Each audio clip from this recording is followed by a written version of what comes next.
term this? Yes, this not term for all Salone people and them party them. Sierra Leone Media will be bringing you a variety of programs ranging from documentaries to discussions, interviews, news, views, sports, and entertainment.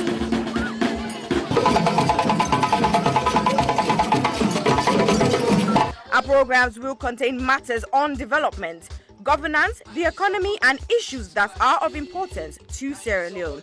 So, no left BNO because we get Bebe program then like Salone discussion, meets the ministers, the president's hour and the Gladi program, Look Me, I Look You. All this they start soon na www.sierragemedia.org. Now who's term these?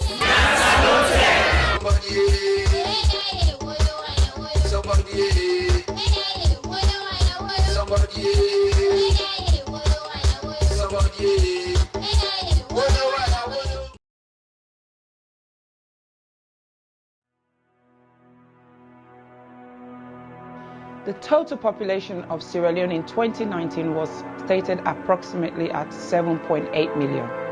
And the most common cancer reported in 2018 was breast cancer, with an incidence rate of 25.1% and a mortality rate of 19.2%. Ward 2 at the Connaught Hospital, Freetown, is a female surgical ward that cares for patients requiring breast surgery, chemotherapy, and palliative care. General surgery also admits to the ward as see fit. The ward is in need of a significant refurbishment and has a major impact on patient assessment and delivery of treatment, dignity, comfort, and infection control measures. The current ward area presents a significant challenge to infection control. There is no fit for purpose or adequate personal hygiene facilities. The showers and sanitary areas are in poor condition and are difficult to clean. The flooring is deteriorated. Overall deco and fabric of the walls need repair and full decoration. Furniture, cupboards, and shelving require replacement. The sluice, known to be the dirty utility room, is in poor condition and needs replacing. Windows need to be replaced as current windows bring in draughts, dust, debris, mosquitoes, and rodents.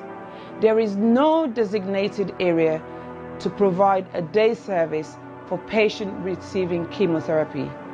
Medical supplies is desperately needed. Therefore, we need a total amount of £15,000, which is equivalent to 195 million leones, for this project. This project will focus on women diagnosed with breast cancer and other non-malignant breast abnormalities requiring one or more of the treatment modalities that are currently available. We will also set up a day unit for the administration of chemotherapy and provide training and development to ensure sustainability. Therefore, I am pleading to all individuals, organizations, and local businesses, and every Sierra Leonean and friends of Sierra Leone to make a meaningful contribution that will never go in vain. Ways to contribute will be seen at the end of this clip. I am Aissata Sisejalo of the Health Show Partnership Program. Remember, your health is your wealth.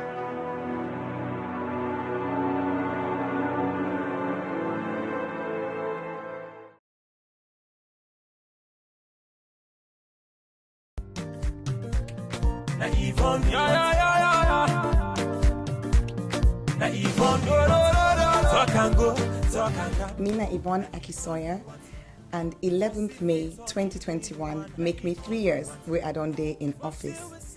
I say let I come and tell Freetonians them, una boku tenki for where una elect me and una give me this mandate for serve una.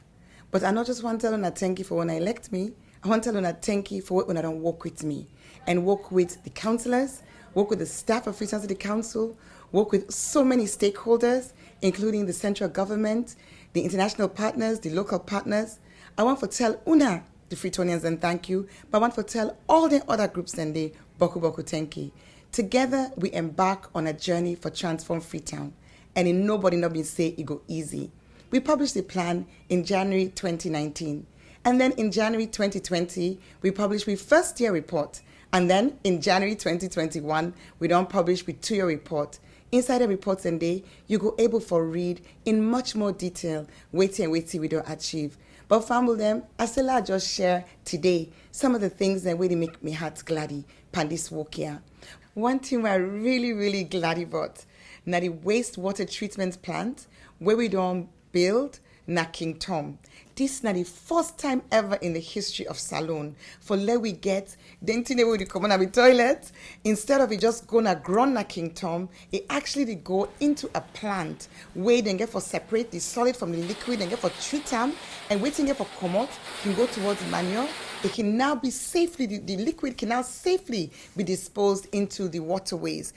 Another practical thing we are so glad for. Now this urban farming project, we bring over 300, in fact we start with 300, now we add another 200 women them. We now at them backyard them and in community level, particularly in the private communities. And you can create this, where you give, the okra they come up, they will plant them. The women they do farming projects where go benefit them picking them, for get more nutritious food, but it go also help them for get small thing at the end as then sell them in the market. And then their nursery school. Family then go no say we've been done open the one at Congo Water Market for make vulnerable women them and then young picking it under the age of 5 get free quality preschool care. And now we dip and build the second one. We do refurbishment upstairs in the Freetown Road Market, and that facility will be open and available to women and men traders inside Freetown Road Market. Tricycles. Well then tricycle and they not only then they help for keep we city clean, they also they create employment. We don't create so far over 1,200 jobs with young people then where they go and collect dirty na the streets. And now we get 90 more where they come on stream. So I'm so happy because it increased the capacity for collect dirty. At the same time, it increased the number of people them, young people that we get work. Let not talk about the transfer station when I did the dirty then they go. So we don't get 4 additional ones, including the one at Lumley, the one at Approved School, the one at Shell, and the one at Allentown. Bele Uman them. Then they all over the community. That journey for going to PCMH, it can challenge Boko of them. So we work for upgrade 5 of we PHUs them for make them be monk, side with side Bele Uman, they able for born. Freetown people, them Boku people that know say dog na challenge na this city. And so we don't start a program for sterilize, vaccinate the dogs them so that we go get control over dogs and we the ambog motaman, but we the ambog themselves. We go make we city healthier and it go reduce the risk for let people then get us sick with and call rabies. I don't share small about wait we don't do and over these 3 years, but I just touch the Tinem Boku. I go say anybody who wants for no more. Also go now with Facebook page. We get Freetown City Council Facebook page. We also get Yvonne Akisoya, Mayor of Freetown. You go able for follow we. Let we continue for work together with all we stakeholders for let collectively we transform Freetown. Una, thank you and God bless you. Na Yvonne, Na Yvonne, talk and go, talk and come.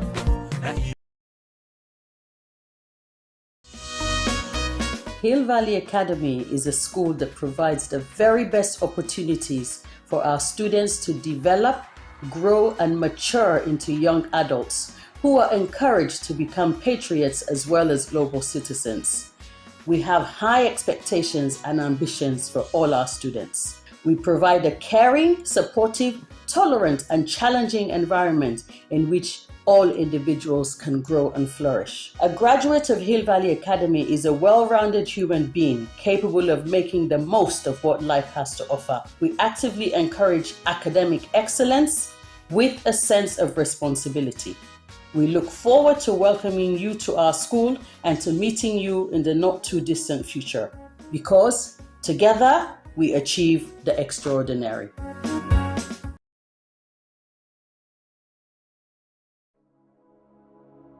Hello, my name is Josephine Kamara. I'm the founder of You Can Do It Foundation. You Can Do It Foundation is a charitable organization based in Sierra Leone, West Africa. You Can Do It Foundation has been in existence for the past 2 years. We have been fighting gender-based violence against women and girls within the community. During the past 2 years, we have been offering psychosocial support, counseling, court fee, medical fee, including school items to the survivors of gender-based violence. However, during the lockdown of COVID-19, report received and confirmed that rape cases among a minor has increased tremendously within our community.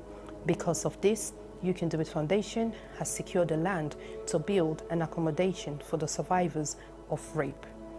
However, this may almost become impossible without your generous support.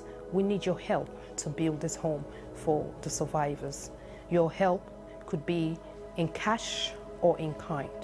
If you wish to join us to make a difference in a child's life, please go to our website, which is www.youcandoitcyf.org, or you can go to our GoFundMe page, which is Home of Hope for the survivors of gender-based. Or you can contact us with the details at the end of this video. We thank you greatly for your generous support, and thank you once more for making a difference in a child's life.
Hello, Famulem. Una good afternoon, good evening, good morning, and good night, depending on whose part na the dunia we find yourself.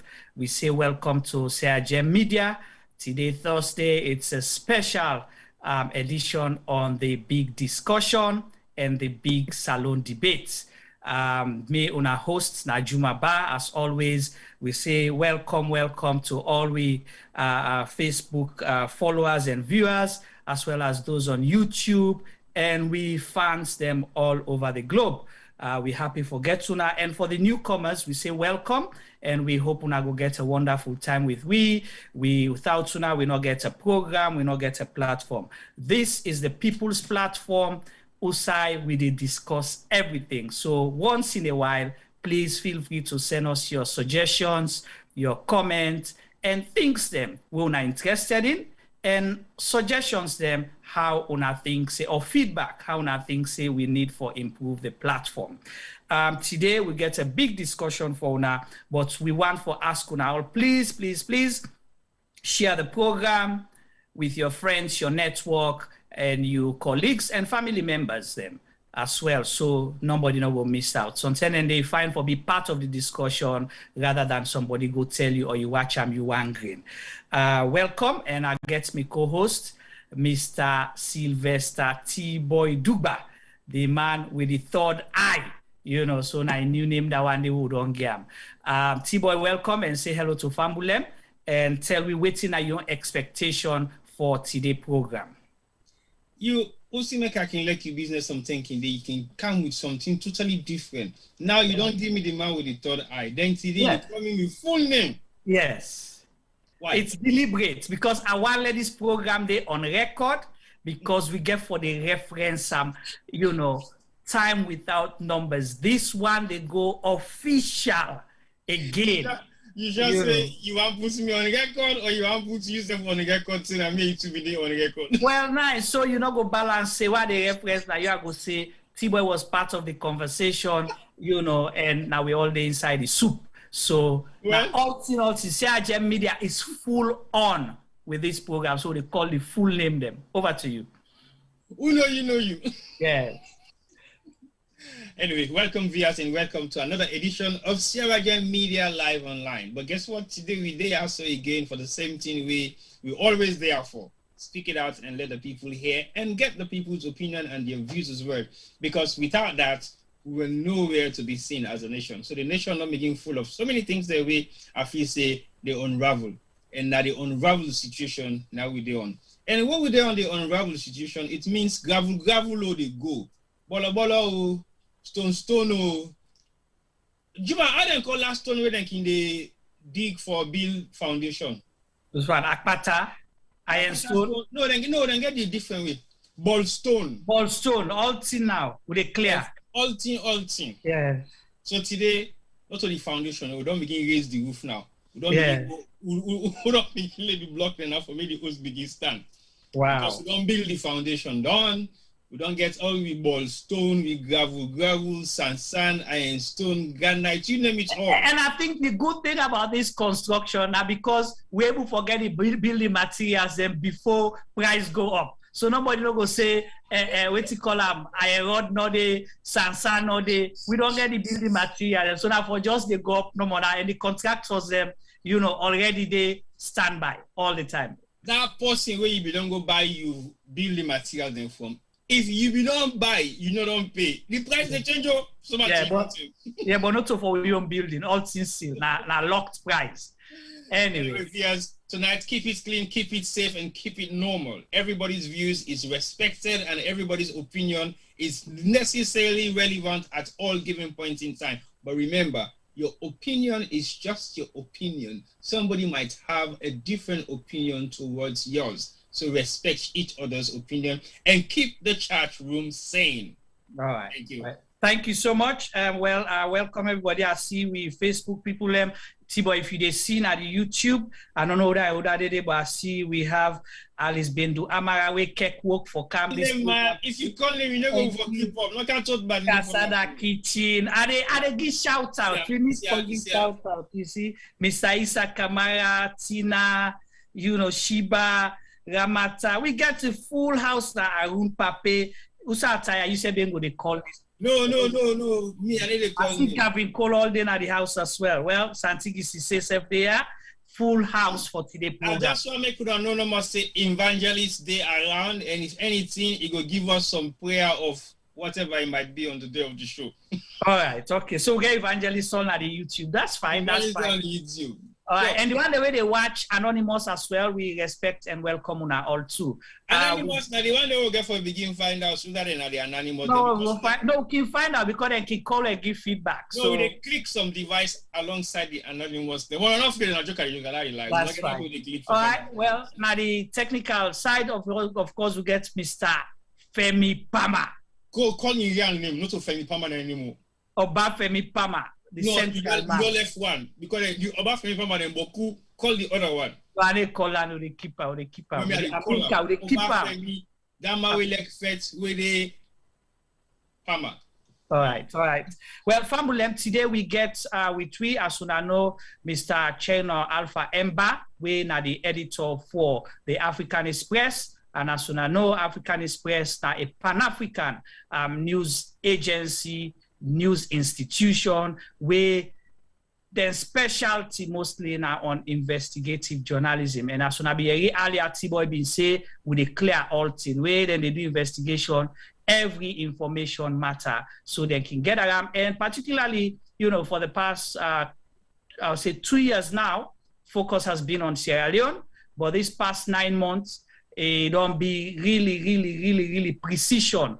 One time the way Mr. Bakana, so you can't tell we say now surgery then they do. When they do the surgery, they therefore make sure say they be precise so they not go mistake cut anything or mistake so bad one. So a day with we all don't see the publications them. We all don't see the reactions from government.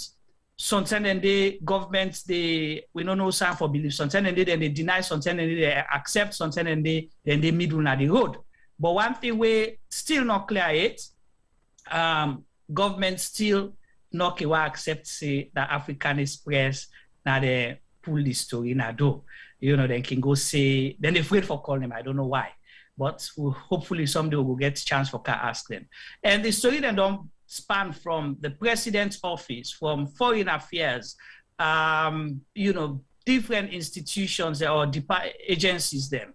We don't see that the foreign embassies them.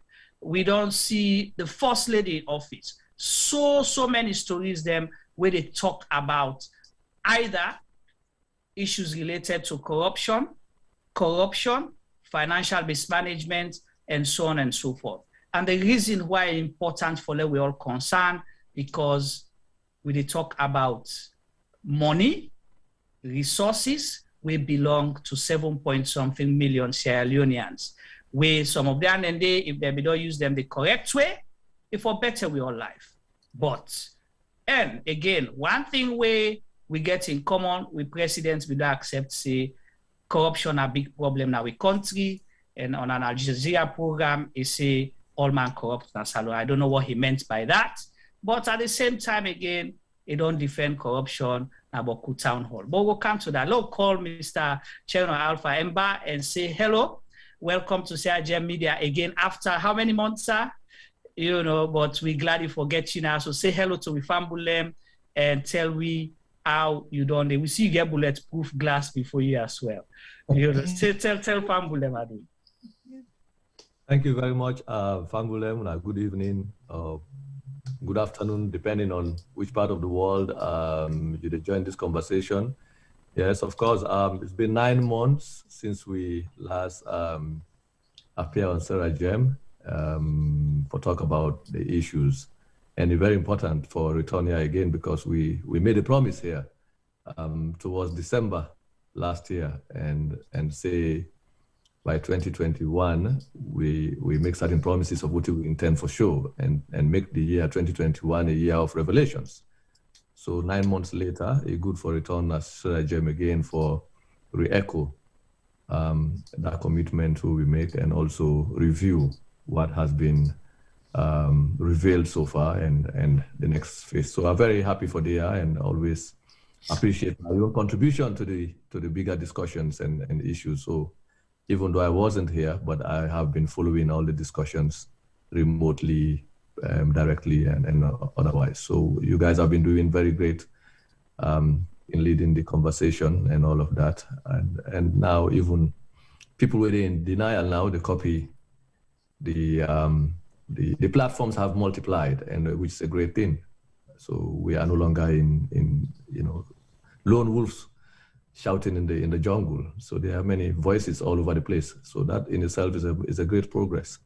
So that I just want to underline and commend Una so far for the work that you guys have been doing for the last 9 months since we get this kind of conversation. So I appreciate for returning again. It's always comfortable.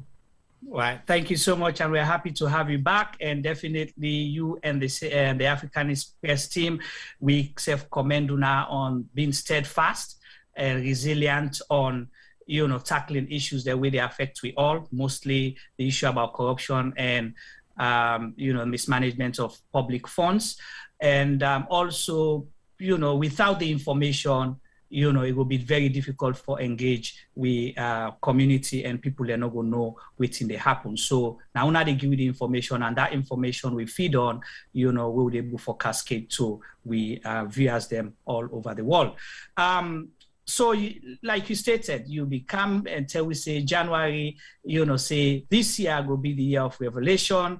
And how the revelation don't they go so far? You think say on are still there on track, on don't reveal a lot. We have seen, I've read, but let's say for the benefit of those who may be watching this program for the first time, or that have never witnessed or viewed Africanist Press publication, we want to let you just give them a background how the revelation don't they go. Well, the Africanist Press project on Sierra Leone, not to an accidental work. It's not just a work will happen spontaneously. Within that mean that we not just grab overnight and say we want to examine the operations of the Maada Bio regime, but now work will come as a result of thorough research, investigation preceding the publications, months of work preceding the investigation, preceding the publications in the first place. So we spent months in working out hypotheses, working out theories of analysis and all that before we set out for investigate. And not only that, it took we also months for collect data and evidence and bank the evidence across several months before we, and we not just start the publication, we also signal to the government that we are going, that the grace period which the people of Sierra Leone gave the Bio administration, that was 2 years, for see how then they operate the so-called new direction and the direction we then want to take the country has elapsed, and that was 24 months. So this publication came out, I think, somewhere in mid-February 2020. And we announced that, but people read stuff and not take it seriously. So on the 1st of March, we make the first publication. We examine salary disparities within the Ministry of Finance, which was a direct assessment of a significant new direction manifesto commitment, where the government made it as a commitment that then therefore reduce the wage bill, because I believe said the APC operated a bloated wage bill, and also harmonize salaries across the civil service and public sector workforce. So why important for me to start that way, then I will tell you what we just did was to take the manifesto of the party that is now in government and see whether the government has delivered on its manifesto promises. And it's very important for independent people or citizens to do that apart from government, because the Minister of Information or the President say we have delivered on our manifesto. No, it's not the President or his ministers or his party members that should tell the people of Sierra Leone that they've succeeded. It is the people who voted you who are going to assess a government and score and rate that government, and the government for be humble enough for accept the report card, for accept the result of that assessment, and because that is what democracy is all about. So that is what the Africanist Press decided to do, to take the manifesto of the SLPP that is now in government and examine step by step what has been accomplished and what has not been accomplished. And on the question of like the wage bill, we find out they haven't done anything. On the question of frivolous spending, like this popular phrase where Maada Bio been using in the campaign, that the APC was spending like drunken sailors, and also identify how that spending was happening through travel, through all kinds of things. So we just take within the government, within these politicians been saying when they campaign for power, and now that they have power, they are in office, what they have done to address that. So if you watch the publications of the Africanist Press from March 1, 2020 up to date, each publication, they deal with one question within the manifesto of the SLP. So the manifesto has always served for us as the guiding document through which we follow step by step what has been achieved. So I think on a general scale, the people of Sierra Leone who have been following and participating in the conversation so far will definitely attest to each issue where you take from travel, international travel. How much has the president spent on international travel? So not only the president again to tell you, say, oh, the travel, why I don't bring benefit to the people. No, the people will see these benefits. Right. And it's all the people for assess whether. So basically, for sum up, I think that is what we've done. Not to accident, we'll not just grab overnight and say, no more, oh, accidentally somebody tell we said in the Native Monina Ministry of Foreign Affairs, so we grab, oh yes, we don't get one leakage, we publish it. No, we took the party's document and then work out step by step the party's manifesto, step by step in each sector of the economy, each sector of the administration, whether the party has lived up to the manifesto, the promises they made. And from our own point of view, they have woefully failed the people of Sierra Leone from their own manifesto. You don't need to do anything, just take the manifesto and take also the Commission for Inquiry document, the government transition report. These three documents, they only read one thing: getting rid of corruption, getting rid of spending and all of that.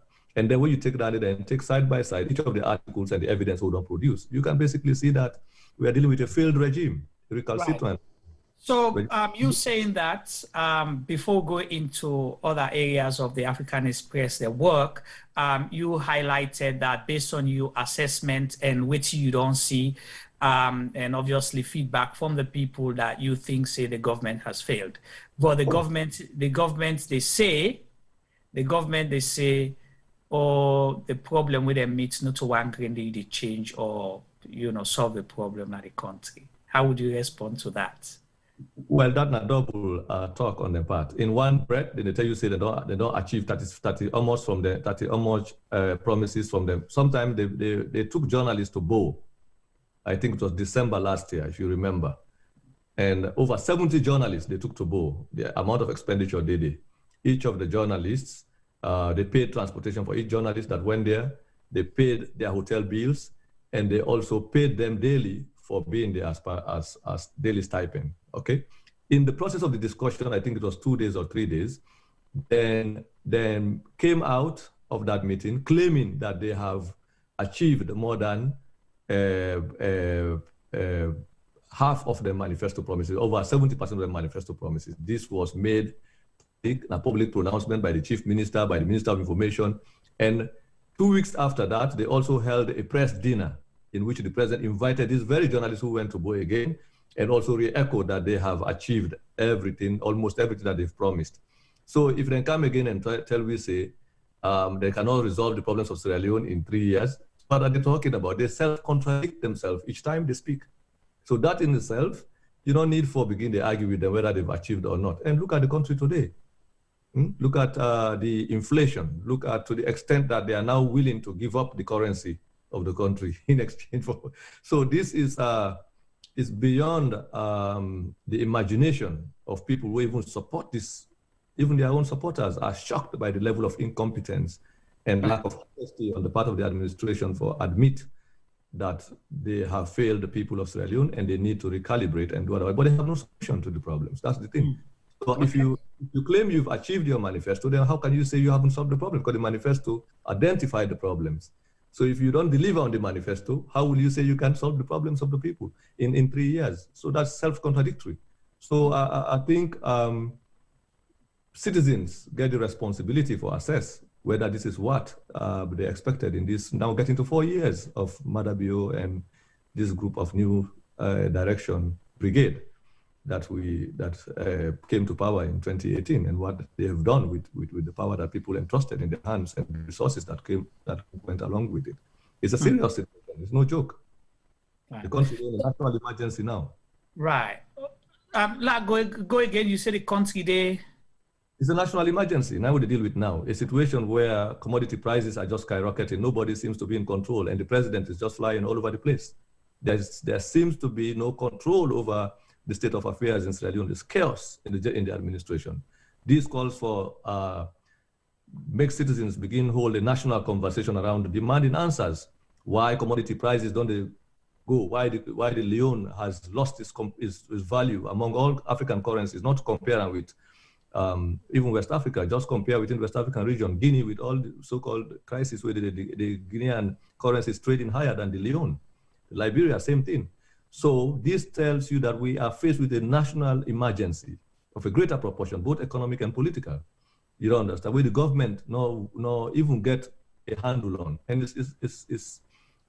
it's continuously deteriorating. So people for understanding in a crisis. Look at now, next week, the president is also out of the country. He was just out of the country on a vacation, a month, and the same time that he went on a vacation in Lebanon. So how much does that cost the country and national resources in a country that's suffering?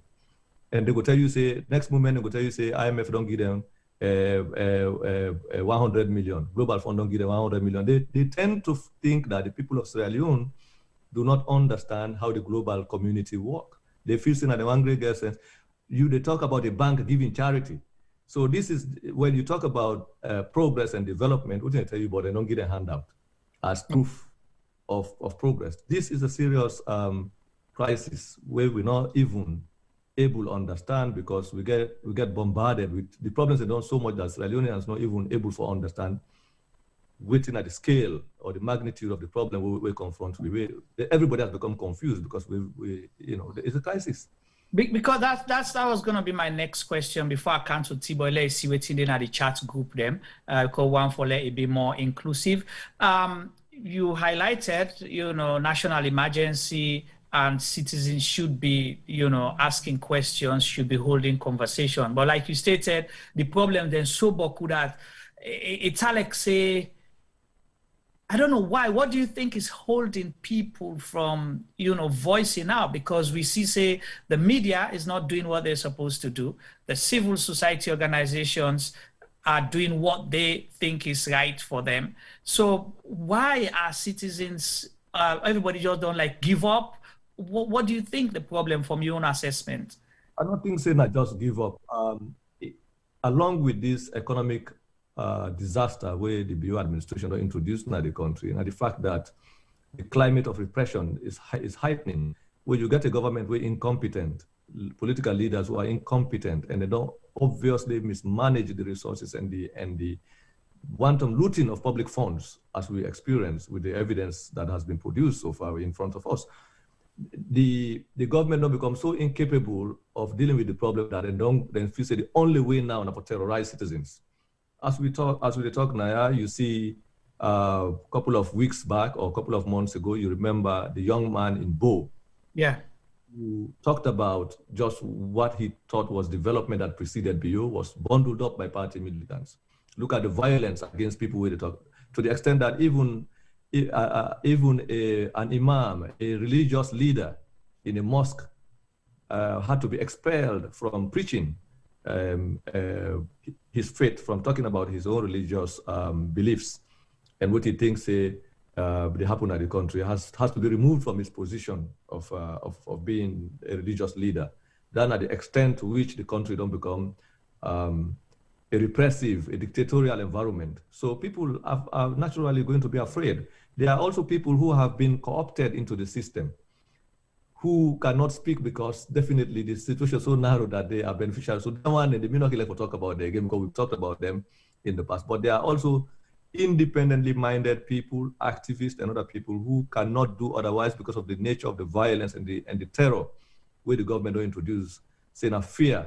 So this level of fear don't make people that don't become quiet to the extent that nobody is willing to speak because they are in Sierra Leone. They can either be raided by SLPP party thugs or, police violence and state violence. So we got to understand the climate in which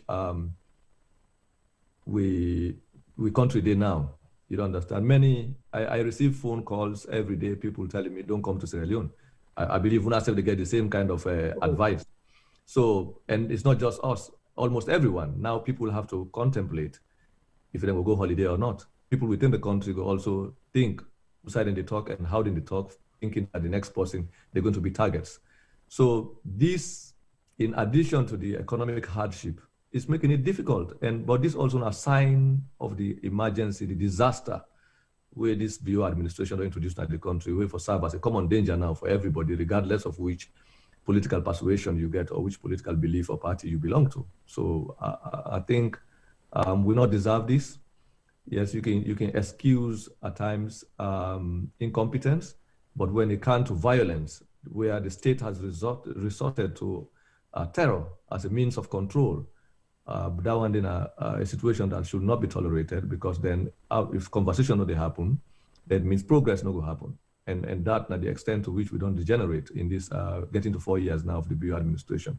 So the corruption are one aspect, their denial of admitting to the corruption and their unwillingness to change is a different thing, but they are also their passion for repress people, to violate human rights, to violate, to narrow the democratic space and deprive citizens their right, their civic rights. That one then end up making it much more,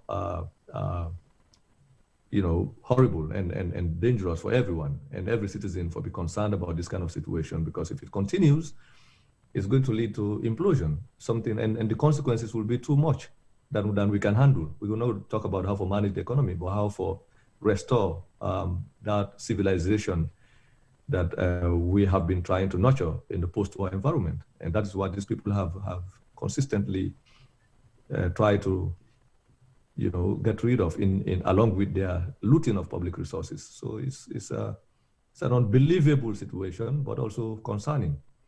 I think everybody now in the country, they get only one hope, that they have a vote, and they are waiting for the electoral calendar for that day. And also, but if we now also understand the danger ahead of us, even that vote will not be something that will produce for us what we desire. So we have to make people understand what is at stake, apart from just this loot of public wealth, this loot of national wealth. But we ability for things, with the wait for teach these people a lesson on the ballot box, we got to make sure that, because these people are willing to do whatever they can, they're not showing in these 4 years, repressing people, arresting and dismissing young people for just speaking out, and dismissing an imam from a mosque. That not ever happened. They know we country for being religiously tolerant. This is the first time in many years that I can think of where a preacher has to be dismissed from his religious community because he appear to hold an opinion that is not in favor of what the government is doing. And the interesting part of that and the danger behind it, this man was not dismissed by the congregation, but by executive of the ruling party, the Sierra Leone People's Party. Now they expel and write an official letter and expel the man, say, for preaching again, because which he talk, they're against the government and the president. That's what the allegation was. So that's a concerning thing, that a political party gets right for expel a community leader, because our religious leaders are community leaders. You expel them because he voice out an opinion we see to. How many times me don't go to mosque or you don't go to mosque or church where the imam they preach, you think saying you directly they talk to based on something we don't do or what you call her. Would you say they go stone the imam because of that or the reverend because of that? So that's very dangerous, like you stated. I'll come back to Tiba, the country gets ready, but on this issue of the ballot box, because like you stated, I was going to ask you what's the hope for Sierra Leoneans, by 2023, because if we lead down this road, then are you really certain that we're going to be able to exercise that franchise, that right that we all have as Sierra Leoneans, one person, one vote, you're able for vote, you exercise your right, and whether you let the system wait now and vote again and accept them, or you vote against the system? Well, we get the responsibility for make democracy work for we, because the alternative to the ballot box is what we're looking at in Conakry now, right?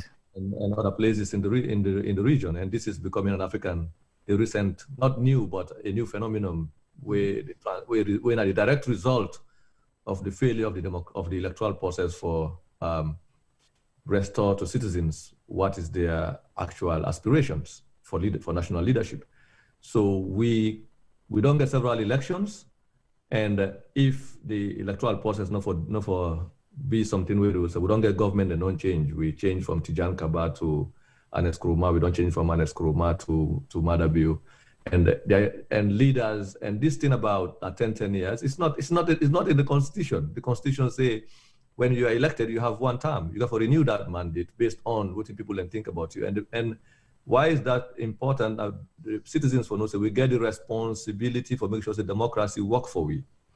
And we have to make sure we get free and fair elections. That's our responsibility. So we don't able for sure through our civic responsibility, the failure of the government on the economic front for deliver on the manifesto. So we next responsibility also now for ensure that the people of Sierra Leone are able to vote freely and fairly, and all their votes are counted freely and fairly. Nobody is going to make that happen. Now we, the citizens as well, get responsible to make that happen. It means that if we fail to do that one day, we are opening up our country for alternative means for allow people and the right for decide for themselves the kind of government under which they want to live.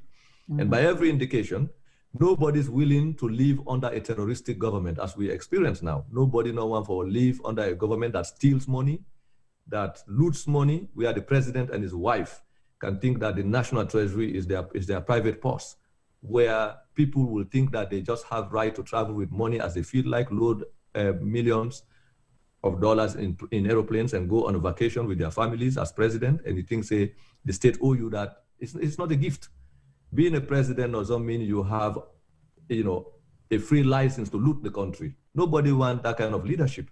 So we therefore make sure, say, that's why the essence of the ballot box every 5 years, we try to renew that mandate. Now we're responsible to make sure, say, we get the responsible leadership, a leader who will help to manage the resources, distribute the resources fairly, across board, across the country. So wouldn't that mean that the electoral process, we therefore make sure, say, it work? Because we not do that, as people were concerned about peace, we open up the country for other alternative means to which citizens would think, say, that the only way for get rid of bad leader and get rid of this corruption and human rights violations where they happen. I think we country don't matured enough going through from what we experienced in the 70s, 80s, up to the 90s with the war. We more experienced with changing governments than with the experience out of Guinea. Now, what in Guinea they do, now what we don't they do in the 90s. Nobody want the country to go that road, which is why it is obligatory on every citizen for make sure so we get a clean election, free and fair election, where everybody will participate, whether as somebody they seek for public office or somebody where they vote for an individual of their own choice to represent them in public office. So that's not the next line of work what I think so we have to concentrate on now. But regarding whether this government perform well, the evidence is everywhere. Right. If the market, go to the markets and everybody know. The homes, everybody in their households, they feel the pinch of the weight of the economic crisis in the country, skyrocket of prices, everything, commodities. So you don't need for tell anybody in the market now whether this government they do well. They already know it's a disaster. So now with responsibility now to make sure say the electoral process work for we and help those vulnerable, what we call vulnerable people, to make them vote count, make them believe in the electoral process, say it will actually deliver for them waiting they want in terms of national leadership. If they don't want this government, and which every indication is pointing to, then go get clean election. So now with responsibility that, again, as people perhaps we hold platforms, we get opportunity for educate people, for concentrate on voter education. Not just on how for vote, but for show people how they can vote, how they can protect that vote. Okay? Now, within the government and you perhaps we get rogue regimes like this, what they would tend to do is to strike fear that then get soldier man and go say, no, it's the people's will. And they don't do that. In the last, in April, they wanted to have what they call a 60th anniversary. Yeah. Then they want for bring in foreign presidents for celebrate with the president. They spent over 50 billion leones in that event alone. And they did it secretly. So they also not get the public, then lock everybody inside house on the threat of fear that they make this audio. That's the state operates. The state operatives will make an audio claim that somebody want for wreck chaos in the country. Everybody with them, in them parents, were all afraid to even take their kids to school. So they stay home, okay? with threat of fear, say violence will happen, then they even go to the extent where the police and the presidential guards made threatening videos against citizens, okay, so that everybody will remain indoors while fly in their guests, had their celebrations, spend public money frivolously. After that, the military promised that they would do an investigation against the presidential guard force. No, nothing has happened ever since, which means the presidency endorsed that statement. Okay, it has been since April, May, June, July, August, September, about 5 months now. Nobody has talked about whether those military people who made that audio has been disciplined, they've been interviewed. In fact, nobody not care for check. Civil society, media, nobody's interrogating them. And those individuals are still the presidential guards. They're still part of the convoy of the presidency. So this is not the kind of pattern. What that speaks to you is not just about the independent. This is the kind of method of operation that rogue regimes put in motion when they try to deny citizens the right to public engagement, the right for participate in conversations, and also hold leaders accountable by striking fear and terror. So we get to see many of these kind of patterns leading up to the elections. So our responsibility as people as well for educate people about how not for get carried away, not for be seduced by state orchestrated fear. Okay, once we get rid of that, because the only way the Bio regime get now as a method for control people now fear, terror. Right. Okay, and the power of the people in itself is more powerful than this brigade of training officers. We don't see that across the world. But I think for it to that point there. But we ask, I still believe that the electoral process will deliver to the people of Sierra Leone what they wish in terms of national leadership, if they are able to focus on voter education and understand the significance of the vote and how to protect that vote. Okay. All right. Thank you so much, Mr. Chernoh Alpha Mbah Fambule. We just joined. We have the editor, for the Africanist Press, Mr. Chernoh Alpha Mbah with we on Sierra Media for discuss issues on corruption and related issues as well, because some of the things that corruption, not just for thief the money, but the other things them where they enable the corruption and make people feel comfortable. That's why it's important to talk about the present environment and situation of the country. Let's go over to T-Boy. T-Boy, you on this first half, how the chats they go, and what questions do you have for Mr. Bah? Then we can begin discuss corruption proper. Look stable at the moment, then just there is so many concerns about security, safety, the cyber crime and all that stuff. Then people they still feel say they are still not open to make certain discussions because they're scared. But I think everybody have their real power to say whatever they want to say, as long as you're not insulting or you're not making any kind of allegation against anybody we know for seeing no evidence of. But you also get rights to your opinion, which sometimes can actually set you free in so many things we do. Because if you feel some kind of way, doesn't actually mean you're making an accusation. But so people should have that freedom to speak their mind without even abusing anybody. So if you go say what you say, you 100% believe in what you say, why not say it? It's your own freedom of speech. You're not insulting, you're not abusing. If you feel say things to go wrong, and you want to make direct accusation and you are sure of it, don't be scared to do it. Let the person really accused can prove I'm wrong. So I feel so far so good. The conversation is going on well. There's been 1 or 2, 3 conversations then where I feel to say yes, it's provocative, but at the same time, let's just keep our opinion to our opinion. Because at the end of the day, your views can be here. That is why we say democracy should start from wherever you think you are from, or wherever you are in this part of the world. You should be able to talk freely as long as you're not abusing or insulting anyone. So let the conversation keep going. I can't catch up with it actually because it's going really fast, and the pace at which they're responding, I cannot really pick on any particular messages we don't have so far. We are free to say nothing in line with what we talk about. So everybody they raise their own concern in different ways, for and against, which is fine. Again, that's why we're here. We can do for and against in terms of what we discuss, whether you believe it or you don't believe it. Come up with ideas of what you feel to say along with the discussion. But so far, so good.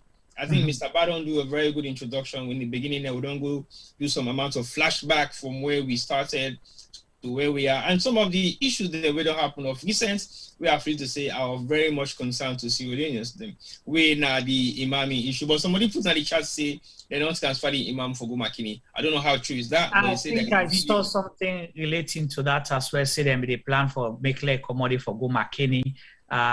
I don't know why, but that's a different story. Then I see another set of imams then go there and endorse say themselves na SLPP member them, you know, so then say being not glad with waiting. The chief imam will come out Matsu go there. So that was very interesting. So now we get SLPP imam and APC imam them. Interesting. All right. Well, see, that's now one funny thing we don't take a different toll because I know as Chernoh make mention earlier on, we have a very high rate of religious tolerance in Sierra Leone more than anywhere in the world. Yeah, but that only change now. For local begin go down that direction, there, so I think you begin to be so much concern. And the amount of violence, brutality, and other issues then maybe it's not as bad as it was like a couple of months or years ago, but there are still stuff happening now behind the scene that people are not really aware of. But a lot is happening and people are still concerned about their safety, not just people who are into politics, ordinary Sierra Leoneans, because the rate at which the country will go, it will be chaotic in so many different ways, wherein people will be desperate to have survival, forget money for buy food and eat. So they will look at the easiest options around. So most of the things that we will be fit to say, don't go down to limits or possibly zero or none to be of concern to Sierra Leoneans, it's become very high risk at the moment. So people have to be very mindful with what they do, where they go, and how they get on with their daily lives, because not everybody around you will be your friend, your colleague, or somebody who will seek your interest. So you have to be very mindful of your environment and always make sure, see, whatever you do within a sane environment and make sure you protect yourself as much as you can, because nothing is actually stable in terms of people's livelihood in Sierra Leone. All right, thank you so much, T-Boy. Well, we welcome back Mr. Chernoh Bah of the Africanist Press. He's here with us to talk about corruption, financial mismanagement, and related national issues we concern Sierra Leone. Mr. Bah, so let's start diving into the issue of corruption and the investigations of the Africanist Press. Let's start with the most recent.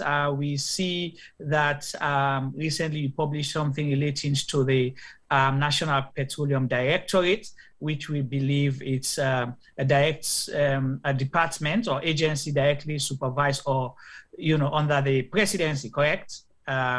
Then at the president's office. So let's talk about that, why the Africanist Press choose that particular agency there and at this time.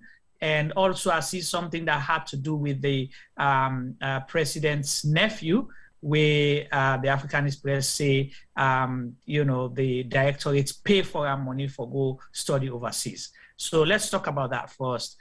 Give us a background on that and clarify some of the issues them with the public know on that publication day.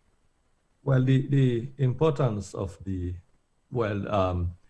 basically, if you take any ministry, department or agency in a Salone right now, you look at the financial operations, you will see definitely there's evidence of mismanagement of public finances, corruption, you know, with different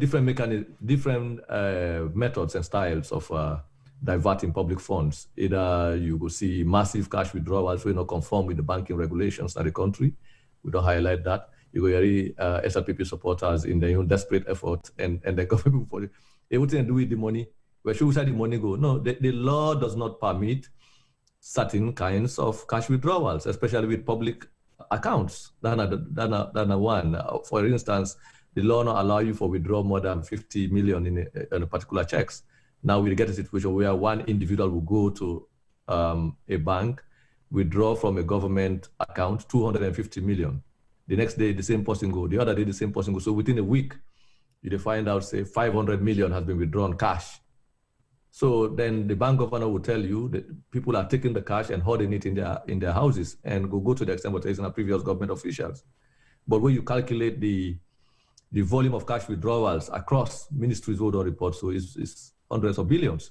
So why it's not like we're picking on specific public agency or department or ministry, every ministry where you take right now under the Bio administration, you look at the financial operations, financial documents, the bank accounts, you see this evidence of different methods of corruption, different methods of graft.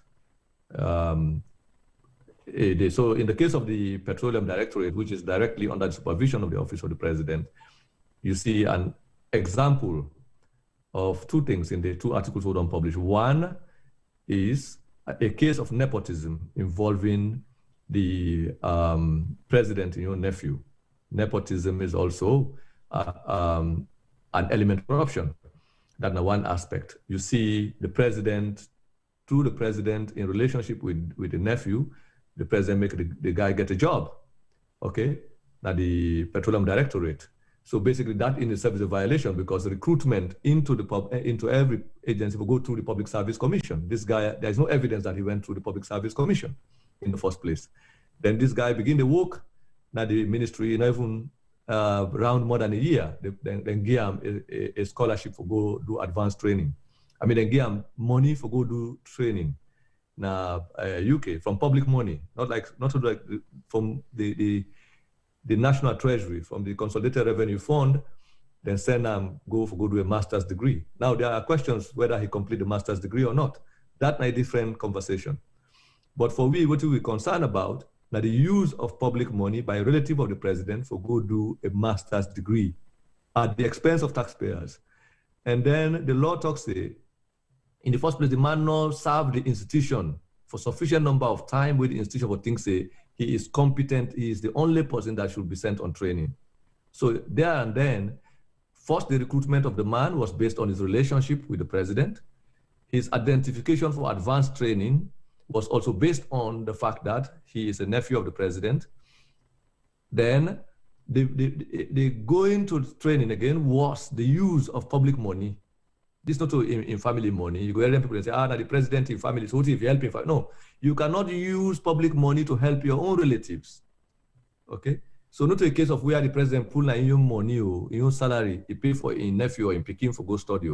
Now a case of where the national treasury, that is the property, the money of every Sierra Leonean, was taken without procedure and given to the son, we could say, a nephew of the president for go study master's degree.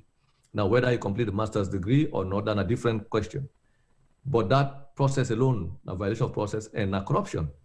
Then the law talks, if in a case where you don't serve in an institution, you go study, the institution will send you for go study, you will come back to that institution and serve for a minimum of 3 years before you go to another institution. Either you left or you go to another institution.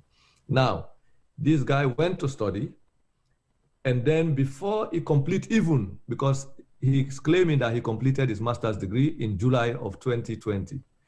Now the president appointed him the deputy of another government department.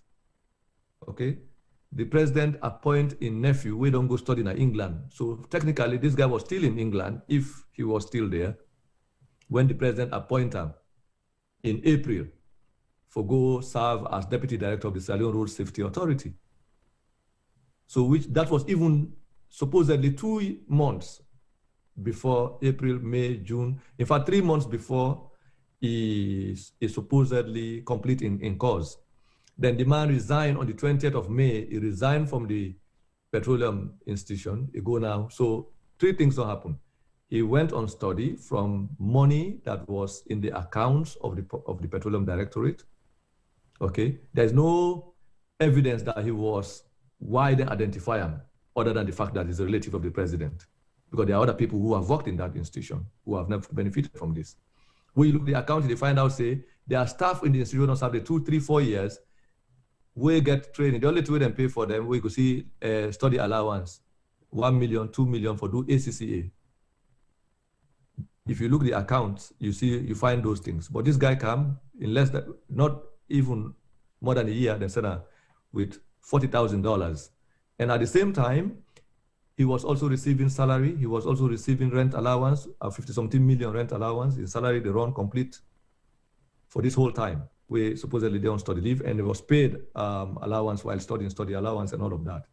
So it's a clear case of corruption involving a relative of the president who is working in an institution on the instruction of the president. And the president also violated the law directly by appointing this individual contrary to the bonding agreement or the bonding rules which govern the institution, and send and go to another institution. So there's also a government audit. We raise questions regarding this, say, no, this is not proper. They have suppressed that audit so that the audit no will come on a do. Because they do not want this to come out, because they don't want to, they think it's going to embarrass the president, and because I'm a family member of the president. So that the significance of that particular publication, just similar to the wife of the president, who was also giving secretly public money, because if you're the wife of the president, you're entitled to public money. So basically, no matter, like now 1,000 leones evidence we show of this kind of situation, it shows how the president thinks that because he is president, the national coffers, the national treasury is his own private, he's entitled to it just like he's entitled to his private bank account. And if you look at the cash withdrawals, that's how it's showing.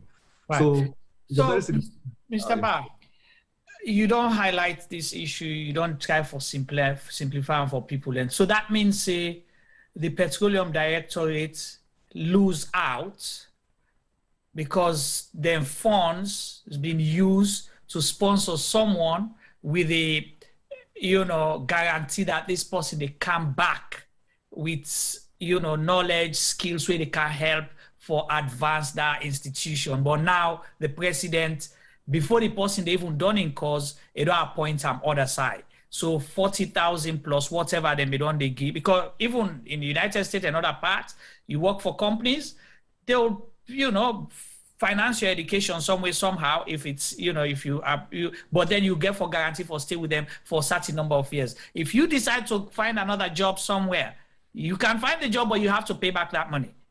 Exactly. But I think it's in a mild way for Putam that way, because when you say the Petroleum Directorate lost, you are thinking from the point of view of a private company.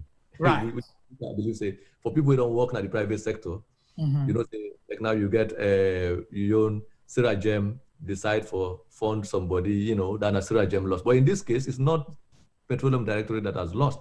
It is the people of Sierra Leone that lost out. Their money, our money has been used to finance the education of the president's nephew. Right.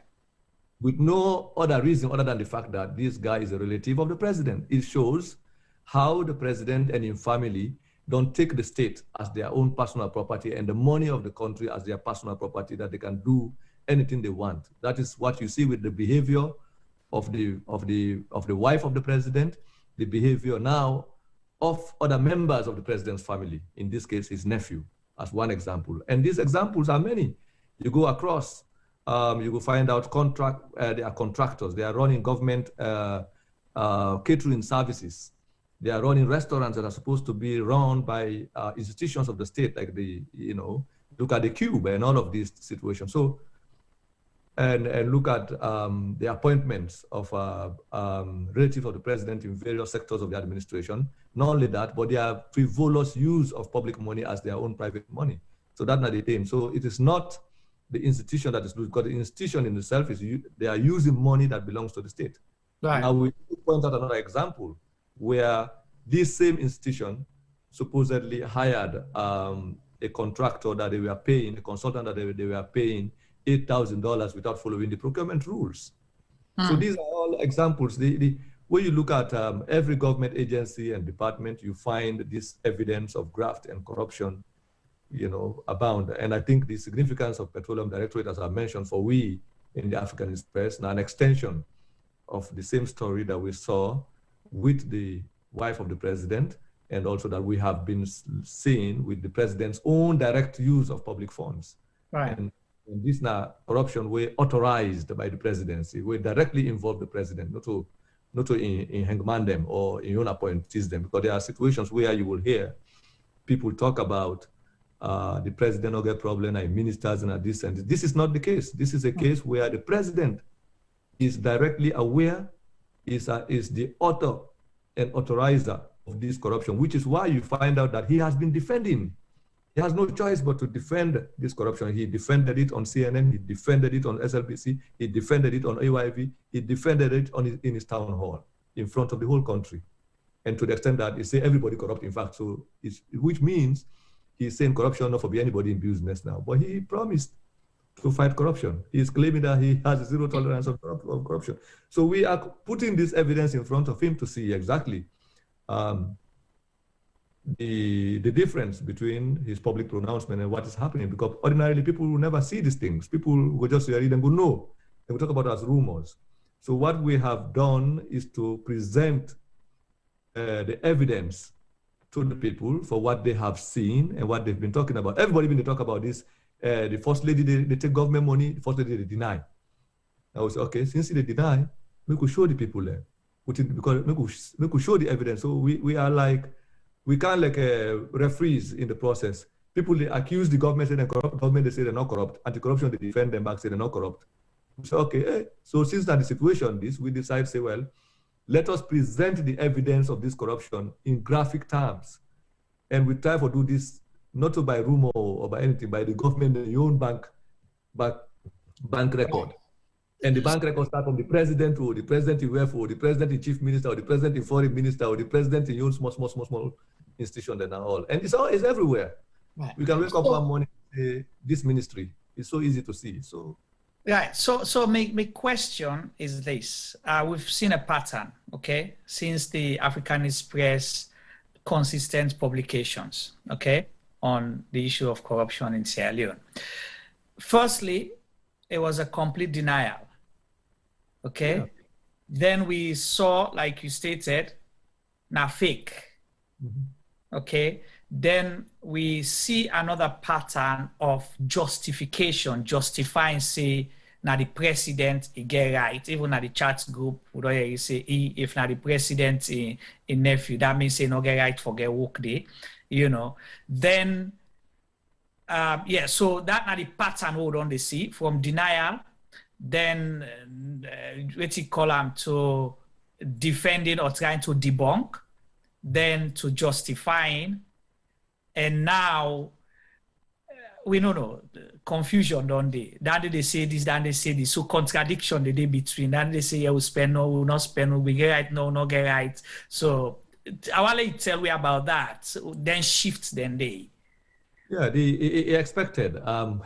You know, the nature of the evidence, we knew that was going to be the response. Like I say, the Africanist Press work did not happen accidentally, and it's not done in haste. We not just grab overnight with one. We knew that we are dealing with a rogue regime, and politicians, some of the most dangerous and cunning politicians, we pretend. There's nothing bad than somebody who is stealing and then trying to pretend that he's against theft. So when you want to engage that kind of person, you have to show the evidence in graphic terms. Like they always use this, we had to do a surgical operation to show the patient that yes, indeed, this patient is definitely sick. Now that one day we decide for do. So the first response, the government knew from the very start that they are up against a serious group of people who are determined to expose them. So their first hope that then go ignore. Then feel saying I just fire brigade kind of thing where you publish one thing, oh, you go down, then begin harass people within the public service, within the civil service for find out. They were not concerned about stopping the corruption. They were concerned about who are the people who are potentially working with the Africanist Press, where we get access to this thing, who they provide to the public. That was their response, because that tells you then they have no commitment to ending graft. They were just shocked that this thing where they keep, where they don't centralize all government financial operation in one basket, a single treasury account, and not only the president, the secretary to the president, the finance minister, the financial secretary, the accountant general, and the bank governor. And then why are not supposed to get this access to this? Even people in other ministries don't know how this they operate, and just will say nobody don't forget access to them. So basically, their hope was to purge out people. So they begin victimize people, then begin arrest people, begin harass people, and secretly inside government ministries and agencies and departments. So we knew that was the next line we then take. Now for begin send them proxies, then small bobo then online for course say a lie, where the evidence, because basically they wanted to know the extent of how much we know and how much we had. Okay, but we knew this was going to come, which is why we took our time to prepare and collect as much evidence as possible, so that when the engagement starts, it's just going to escalate. It's going to be cascaded from one level to the other, to the extent that the government will be able to dodge the conversation anymore. If you remember, by the end of between October 2020 to December, you remember we get this discussion around leadway. Yes. To the extent that they go to forge parliamentary law and all, change from cubic meter to this was all part of the government's effort. Then we get a small media people where they send online, where they cost we. Now lie we the lie, now job we want, now this we want. And that was all distraction, because the government don't see the disaster, they got the disgrace. It's called public disgrace. So basically, they do this thing for distract people. So people who are sitting on the fence, not knowing where to stand, up to the point that by December, when the audit report confirmed almost everything that we have published, so they begin attack the audit service, thinking that the audit service is responsible for all these revelations. And now we have published beyond what in the audit cover, 2020, 2021, up to now. So we are far ahead of audit service in terms of revealing government graft and corruption. Audit service will cover holistically everything. They don't even cooperate with the audit service. So basically, what I try for saying are that we know what in the government they try for hide. We know how they use people level. So they use these noisemakers that I have decided to call cyber camajors, all over the place. Hold on first. Why, before you continue, why you call them cyber camajors? Because that is what, like just say, the equivalent of a militia, we could just send out for cause some kind of noise all over the place. But anyway, because for me, the amusement, I enjoy it sometimes, because looking at the evidence that I know we have and how much it is difficult for the government to maneuver in this kind of situation. So they had no choice. First, the government prefer to come out and admit to the evidence. And when you get corruption stories of this nature, where the president is directly involved, where you can show that this corruption is happening right at the top. And a day the fearful one that take place, involving the president, his wife, and his key people that he cannot do anything about. Basically, it just sounds like a mafia group. When you expose the dawn of the group, you don't understand. It becomes difficult for the organization. The organization will have nothing but to fight back. So in this case now, it's difficult to fight with evidence. You don't understand. If you can imagine in a situation where the journalists who are doing this are located in a place where the president can easily reach you, you know what can happen. We've seen evidence of that. But in our own case now, what you make the geographical distance between the Africanist Press and the government of Sierra Leone, now another trauma for the government, now another headache for the government. And right. But what is more interesting is the nature of the evidence. Again, the government wakes up, they begin deny, avoid, first instead of avoid and not for engage. But it's difficult not to engage. So we go to the point, finally, they had to come out. The president in West First Noble, he pulled into talk. Finally, she came out and said, yes, I'll take this money, because there's not like a bank statement. The bank statement is just like you go to a laboratory, take a patient to a laboratory, they do complete blood work on the person. Right. So when you get the lab result of a patient as a doctor, what the lab result will tell you is the different disease where the person get, whether he anemic, whether he get malaria, you get different kinds of diseases. They say them all. So now the lab results, now they come out so now? The lab result of the government, the equivalent of the lab result, that's what you have in a bank statement, because it does not only show you the money where they receive and the money where it show you the characters, the individuals, the way they take the money, the time where they take her, how they take her, so this massive buying of furniture every day, the first lady, so people begin to wonder. So there is nothing like, so when the government begins, now we just release the lab result. So people were now armed with evidence of what they knew was happening, but these people we are in denial. So we not do anything extra. What we just did was to provide the lab result, as lab technicians will do to the patient, and say, since you deny, say you went, well, here is the result of the blood work. Go inside now. So now they begin, okay, yes, malaria, just like people say, person they live with, from when they're born with, they get malaria. So malaria, they kill we. So that's the same thing they came up with now. Finally, the patient cannot deny that he or she is sick, but they rationalize it after all that sickness here, from in grandpa intensive. In grandpa be sick with malaria, in great grandpa be sick with malaria, Antigua malaria. So that is a malaria a normal thing. So this is my concern now, Mr. Bah. And for me, that's the worrying part. Because it's like we've gone full circle. What the Africanist Press has done, which we don't do, is unprecedented. Okay? For the first time in the history of Sierra Leone, bringing raw evidence, raw data, put on the bang for everybody for see. Okay? Many people never thought that's possible because even people away being shocked, that was the first thing. We're like, is this really true? I have people who are like, you know, fans of the Africanist Press, we believe in the Africanist Press, we can swear by the Africanist Press, but in quiet corner, they may call us. So I asked Juma, see boy, when I really see there were these bank statements where they come. Now, true from back. I say, well, the government not come out yet and deny. If the government come and say this not so true, then we get something. But as far as we're concerned, we too don't see. You need to forge, you know, hundreds of pages, line by line characters within a short space of time. You can't forge that. That's nowhere in the world, not it. It's so with dates and everything, the precision.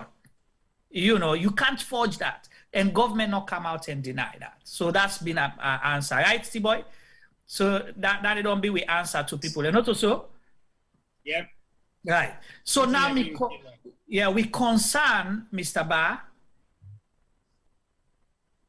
should we be worried where they don't try to normalize this corruption now, for let everybody accept, say, okay, it's fair game, let them corrupt, say, like you say, they're, you know, saying that we get for another 10 years.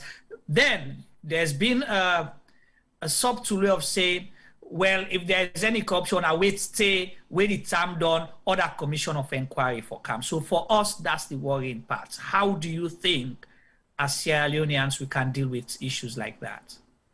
Well, I think we already know why we not get independent institutions in Salone. That's another thing. So if anything, now we will learn from this experience, now the level of independence of we law enforcement institutions, basically starting with the police, starting with going to the judiciary, and then anti-corruption commission in this case. In fact, in a country where people really they follow procedure and concern about prudent management of fiscal resources, you don't need anything like anti-corruption commissions. So you get a proper accountant general's department that is really independent, that is really concerned about the management of public finances, the audit service, the accountant general's department done enough for serve as checks on any public official or public institution or administration for ensure that they don't misuse public. Now, because of our lack of commitment to some of these things, now make them decide for graft in a supposedly new institution way for complementing institutions there. But where because no government check or transaction really take place without the accountant general's department authorizing that kind of, all these checks that we don't talk about, withdrawals. For example, the president cannot travel or request money without the authorization going through the accountant general's department. They write the checks and issue that, the bank governor. But if you have a bank governor who is acting as a politician, you have an accountant general who is loyal to the party, it's a problem. So then you have an anti-corruption commissioner who is a spokesperson of the administration, who defends the administration and rationalize corruption. You have a disaster. This is the disaster we're talking about.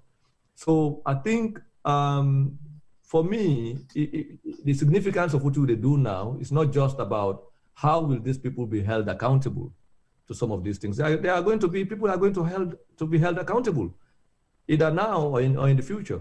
But beyond just holding people and punishing them for this egregious theft of public resources, how do we build a kind of governance environment where the institutions of the state will be able to function and discharge their functions without fear, because all of this got to do with people protecting their jobs.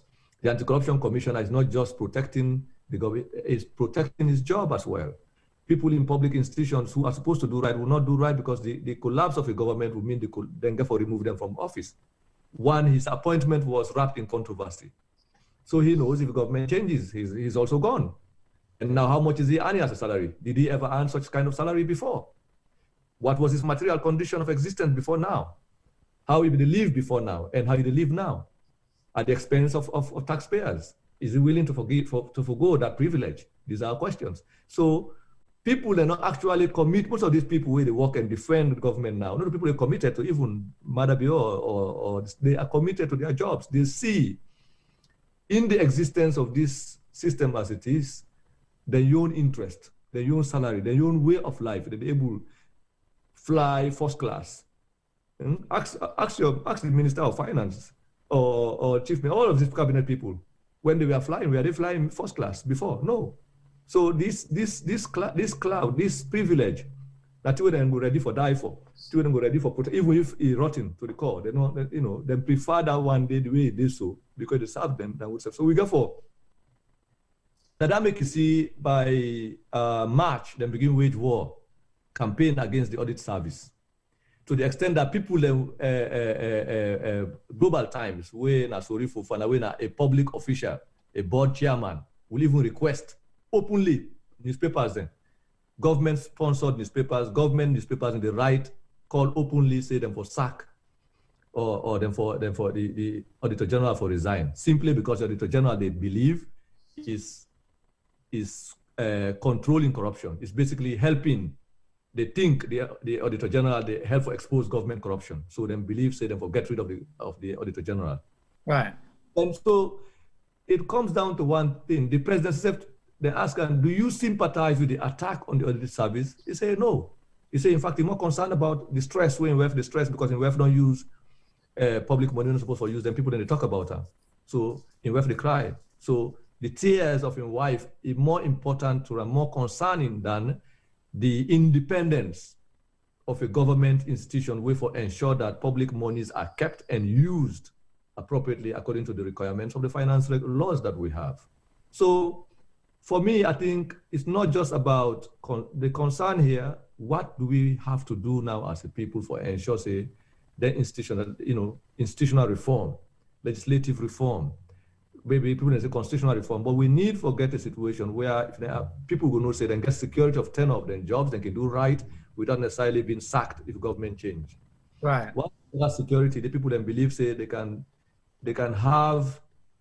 do something right in administration, even if we go against the administration, but then them jobs then secure, then we go both sides. So there is so much that is wrong in our country. I think it's difficult to even pinpoint exactly how to address this thing. But for me, I'm not concerned, say, we lose faith in the thing. I think if anything now we don't get a situation where for the first time, if with all humility, for the first time in my own thinking, that we confront government with evidence of their operations where they have nothing to say. They have nothing to do than to admit and now try to rationalize them. So it's upon the people again for hold them to account to some of these things. But the consequences, one side, I think the people can get power. That's why we have to ensure that our democracy work. If everything fail, we safe, but make the electoral process not fail we. Because that is the only power of the people as it is now. Because if that fail, then it's going to be disastrous because people definitely will think of different ways then. So say, no, we're not going to allow this kind of thing to happen. Because I will tell you, if in other countries, with the kind of volume, how you get a president, we're so insensitive to the suffering of the people. In a low plane, in the middle of Corona, with at least $1 million and go Lebanon and stay there and come. Nobody, and you can't threaten, say, they arrest people for corruption. Now that evidence they come on. Then you go to sit on a TV, say, you get right for travel with money. In fact, they spend money compared to a company. And the same 1 year later, the same month, around the same August, September, we go Lebanon. At the same time again, you take private jet, go on a vacation with your entire family to Turkey, and did it for 1 month. Now you come. Next week, they will be parading again to the UN when they get the opportunity for hold a virtual participate virtually. Right. This insensitivity And it's hard for see people that we've been talking against corruption condemn other people for doing the same thing. They are doing 10 times more than what they condemned in the past. So these kind of people are incorrigible. You don't expect them for change. The people would definitely have to take that power away from them because people gave them that power.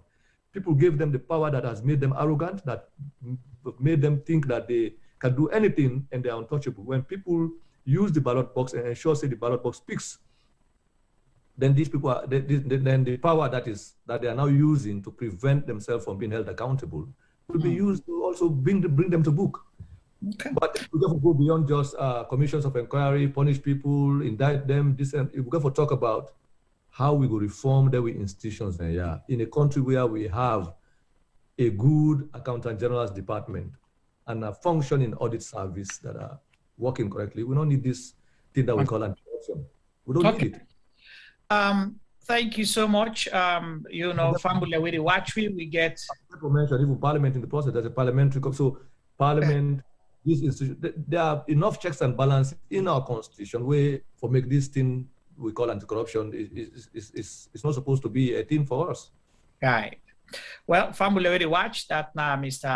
Chernoh Bah, editor for the Africanist Press, live with we on CRGM Media, discussing, the year of the revelation, the year of revelation on corruption in Sierra Leone, and talking about, good governance, democracy, and, human rights as well, all related to how we go able for tap corruption at Salone. I'll go to T-Boy quick, then I'll come, let we do another phase of some big stories then related to within Africanist Press published recently. Over to you, T-Boy. Well, not to say much, because what you hear so far is more than enough information. But the chat room is very active at the moment. But I just want to advise people more with the chat for me to also say sometimes you need to ignore certain people because of their ignorance. But your ignorance doesn't mean you are liable to say things that are not really necessarily to be heard. Again, you have the opportunity to use your voice, but use it wisely. Meaning, don't just become a nuisance where people are having a discussion. If you don't want to be part of the discussion, please opt out. It's as simple as that.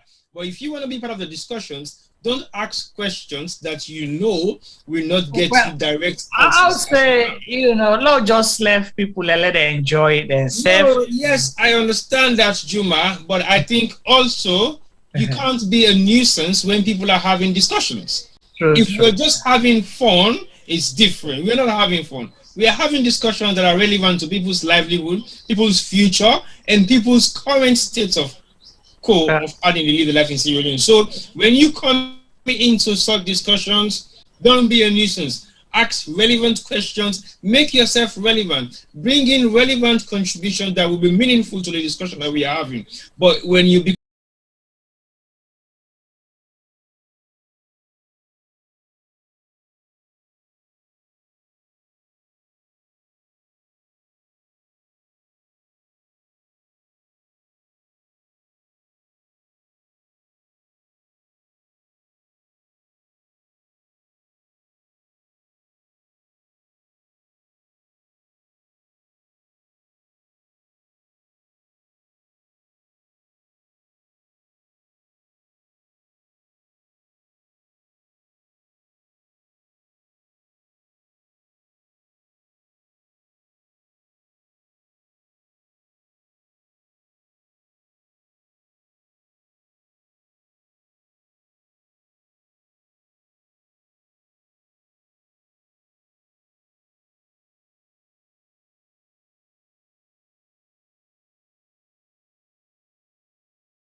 Can tell people that we'll be back on soon.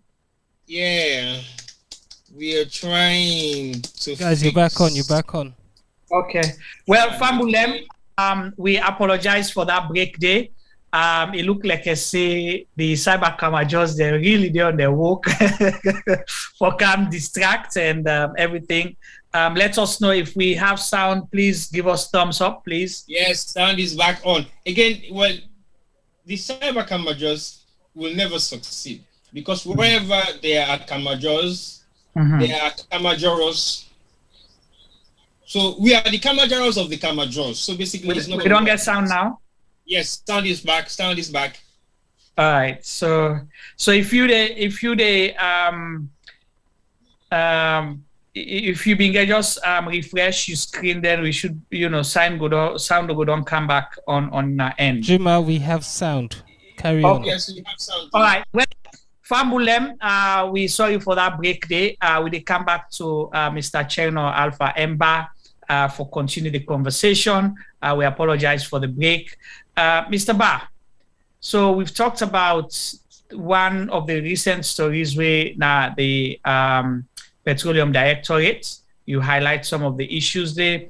And before we go to one of the other big stories Rona published recently, and you talked just now about the president and family travel in disguise, stating that they were going to attend education conference in the UK.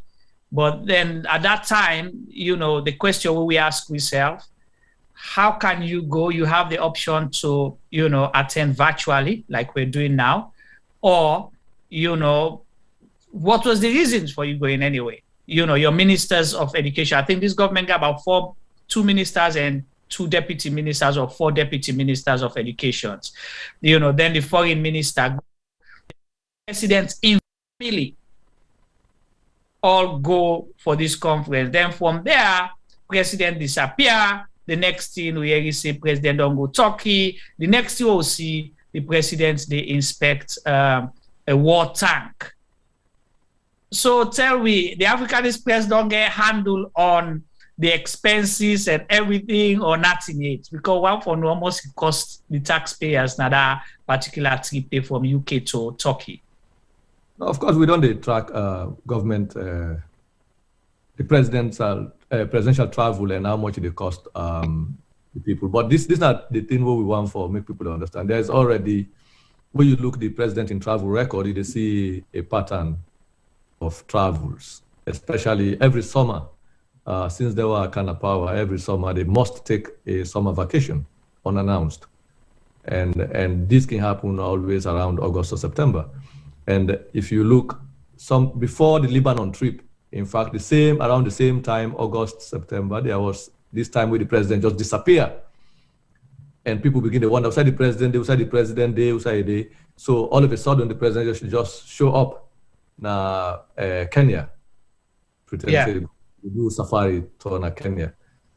Around the same time, a year later, the president also go to Lebanon and disappear. People begin to wonder, outside it. So he show up back. The same time again, August, we're almost at the same time, August, leading up to September, so a year. So every summer, since then kind of power, we get this disappearing travel with the family. Okay, if the president entitled, if the president want for take a vacation, there's nothing wrong in just saying, I want for take a vacation. So the people of Sierra Leone know who are going with the president, how many family members they go with, how much you don't take from the country money for spending our money, or even personal money they try for take for spend. But he has to hide. Now, if we take the first one before the Lebanon, we don't even track a situation where we found out the president has made trips to countries where people do not even know about. For example, in 2019, 2020, we see this term, September, where the president say, we come on Lebanon, he go Gabon. And the press office talks, say, the president go to Gabon for the first time. That was not true. When we check the travel record, find out, say, he had made a trip to Gabon, 1 or 2 trips to Gabon prior to the time where the public knows, say, he had gone to Gabon. So that was in 2019. So the question is, the president travels, what we are trying to say, we've discovered that the president travels to destinations where the people of Sierra Leone do not even know about, where these destinations are not even disclosed. You don't understand. So by the time the president, everybody was wondering where the president went before he showed up in Nairobi. We found out that he had flown from France to Gabon. After a couple of days later, he showed up Kenya. So before Kenya, from France, he go Gabon. Yeah, Gabon. So you don't understand. This is a record that we have not even published yet. You don't understand. Then the question then becomes, what is the strategic interest of the president in these countries that he's visiting? Because that was our question. That was going to be our question to you. Why then Ethiopia? Yeah, because in the case of take the case of Lebanon. Okay, the president went with we don't identify cash, about $1 million that never came back, other than $12,000 we deposited at the account, we returned at the account. So what happened to all these other hundreds of thousands of dollars that were taken to Lebanon? The presidency and the Ministry of Finance and the government spokespeople they don't even want to touch that situation. So for come back to your question is, the president in travel, expenditure in travel, is not something that is going to remain a secret, because we live in a digital environment where it's so easy with new technology to track how presidents travel, especially when they travel secretly. So journalism, data journalism and investigative journalism has developed tools. Journalists in other parts of the world have now developed tools where their own business, we get a specialist group of journalists now in other parts of the world whose business it is to just investigate secret travels of presidents. For example, this was one, if you look like Cameroon, you get a group of journalists who highlight how Paul Biya's traveled to Switzerland, some trips that he makes where people did not know. So they publish this kind of details. So what I try for saying at that, we know if President Bio and his group thinks that they are traveling and Sierra Leoneans are not aware, or people are not aware, that's a joke. You don't understand. So, but to come to your question, we intend to release the full travel record of the presidency. You don't understand, from President Bio, from the day we entered power to up to this point. Okay, we intend to release that information. I kept saying that you have this mountain of information that you begin to choose, waiting for bring out at any given moment of time. That's the thing. But if you take every department, agency from the presidency, take and on, you find this whole, and travel, for what we don't find out, studying this evidence, travel is one method to which this government removes money. That's how they steal money, through, in the name of per diem. They just say, yes, you get out for take per diem, but only select few of individuals. Now you take the case of Leadway, Babadi Kamara's Leadway, as an example, where the president unilaterally gave a private company the right for collect taxes and trade on behalf of the country, and nobody knows how much money was made from that timber operation. Now they have appointed the same person as a supposed team manager for Leone Stars, and this guy will be traveling with the team every time this Leone Star goes out to different countries in the name of football promotion. The question is, how much will he be traveling with from the timber proceeds and resources? So we need to be asking these questions. First and foremost, make the man account for both the Minister of Finance, Leadway, and the President Office not ever address the question of the missing revenues, we then cheat the country in 2019. So this kind of individual should not even be part of an administration. We get for deal the country in 2019. We get for deal with this kind of individual should not even be part of an administration. So these are the questions. But basically, yes, we intend for release the full data and record of the president in travel. And we think that there are also areas that he has visited which the people of Sierra Leone do not know that they need to know about, including this one where I just mentioned. So it's even surprising that he had gone to Gabon prior to the 2020 trip where he made to Gabon. You remember that Gabon, he went to Gabon, Conakry, and Abidjan towards the end of 2020. Before, and when they go to Gabon, they then put this press release for say that the first time that they go Gabon. But when you look the travel account of the president, you see that he had made a trip to Gabon prior in 2019 prior to 2020. So the question is, why did the people of Sierra, why were people not informed? What has it got in Gabon that people will want to know about, that will make him go on a hidden private trip to these countries? What has he got in Turkey? And did he only go to Turkey? Or has... Well, that was my other question, because we heard that the president went to Italy as well. So the point is, yes, it's very important for us to examine. If you don't want for people to know about how you travel, don't be a public official. Don't be the president of a country. But once you are the president of a country and you travel at the expense of public money, people are going to discuss that. People are going to find out, because your travel is having a direct impact on the national treasury. And this is not something we make up. It's something we are looking at by looking at how much you're taking from the central bank every time you travel, how much your wife is also taking along with you, even though both of you are flying on the same plane, sleeping in the same hotel, in the same hotel room. So the president can take $150-something thousand. The wife also take $30,000 or $40,000. Why do you need that kind of? And they come back to the country without doing any retirements into the central bank about what is left and what is not left.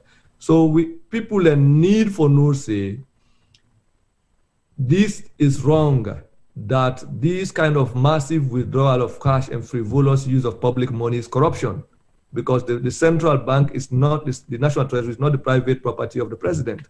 He is not doing us favor by traveling. He has to account for every money that he has spent on his travel. And this idea that the president traveled because he wants to bring foreign investment or clean the image of the country, his travel to Turkey has nothing to do with the image of the country. His secret travel to Gabon has nothing to do with the image of the country. Him taking $1 million to Lebanon and coming back has nothing to do with the image of the country. So, because the president said we're going to 98.1, he said he went to Japan and they had to kick him out of a hotel because there was a debt already in Japan. But how much money in 2018 alone, in 6 months, in per diems and travel, no more, over $2.4 million, including over $900,000 as per diem for the president, over $200,000 as per diem for his wife. Wow. So this is not an allegation. This is basically directly from the record, and they know it is true. But they do not want this conversation to come out. That's why they not agree again for tell people they're almost at the size of the presidential delegation, because then it goes against everything that they said in the party's manifesto. And like I said, all what we have used, what we don't use for talk about how this government operates, what did I tell the people of Salone in the party manifesto, backed by the Commission of Inquiry documents, backed by the GTT report. Now, in the GTT report, then talk about violation of procurement procedures. Just on Sunday, we published this article about violation of procurement procedures. We involved 700 million. We then talk about nepotism. We don't publish in the procurement, in the Petroleum directorate. We don't show evidence of nepotism, the president's nephew. So then do exactly what they condemn before coming to power. And when they came to power, the stock taking they made against the APC is what they have repeated 10 times more. So is it wrong for the people of Sierra Leone to be told that this government has acted contrary to what they are telling the people of Sierra Leone? No, they have to be told. People need to know, because that is why they organized a commission of inquiry, spent money, brought in foreign people to talk about these things.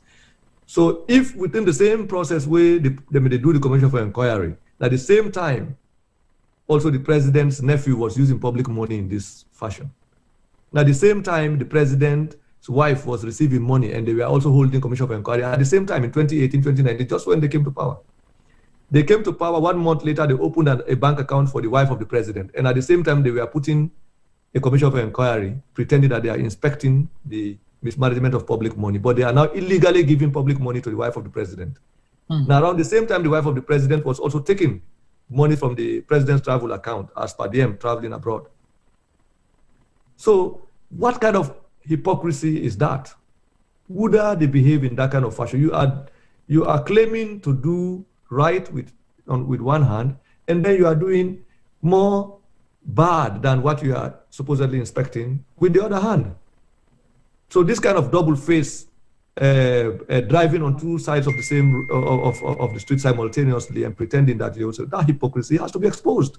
Right. And they should be ashamed. Those who are defending this kind of corruption should be ashamed of themselves, because all what they need to do, they need to just look at, then go take no more this document the way the government set of GTT. Now, when we talk about the chief minister, the former chief minister, David Francis, who is now foreign minister, came out saying, not only responsible permanent secretaries. Then he forgot what he wrote in his GTT report, the transition report, what he said.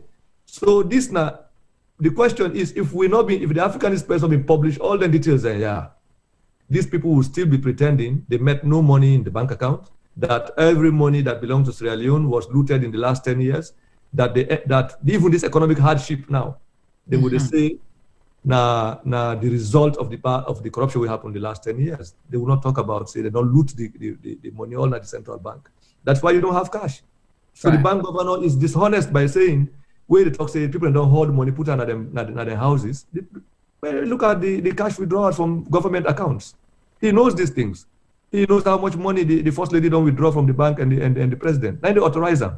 So you think, say, the bank governor himself now accomplice to it in the happens, or direct player? Not only an accomplice, he's been dishonest with the whole issue, and it's a shame for somebody of that supposed caliber, where they make himself as a politician, where they allow himself to be a tool in the hand of politicians, where less educated, less exposed, for use them as a tool for do this kind of a massive. He's going to go down in history as the worst bank governor ever. Look at Sambangura. This was the point of conflict between Sambangura and Sheikh Stephen, because Stevens wanted to host the OAU, and the bank governor said, no, I'm not going to authorize this kind of situation. The finance minister likewise said, we cannot just be using money frivolously in the name of organizing capital projects, when actually this would end up for pay 10 times more than what we were supposed for doing road construction and all of that. And this bank governor is not only opening up the central bank to the president and himself and all of these corrupt people, he is also going on radio for pretend say the problem is the result of money where other people don't thief. He started by auctioning the foreign currency. He passed law say nobody for carry or withdraw more than $10,000. At the same time, when they passed the law, these people were withdrawing 250 million, 300 million, 500 million cash from the banks. Look at what we reported: Musa Jajwa, Mohammed Sharif, all of these other people in the central bank. Look at the massive cash withdrawals, over $1 million in the space of 6 months from the chief minister's account. The bank, and all of this is being taken not from commercial banks, but from the Bank of Sierra Leone. So none of that transaction they happen without the knowledge and approval of the bank governor.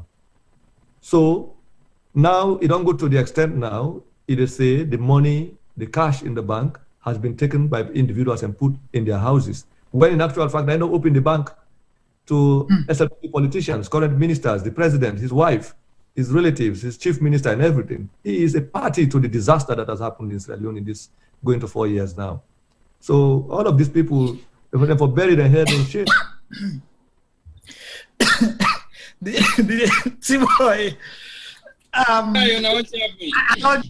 Because I think about the mountain of problems, them I almost choke here. So, Mr. Bah,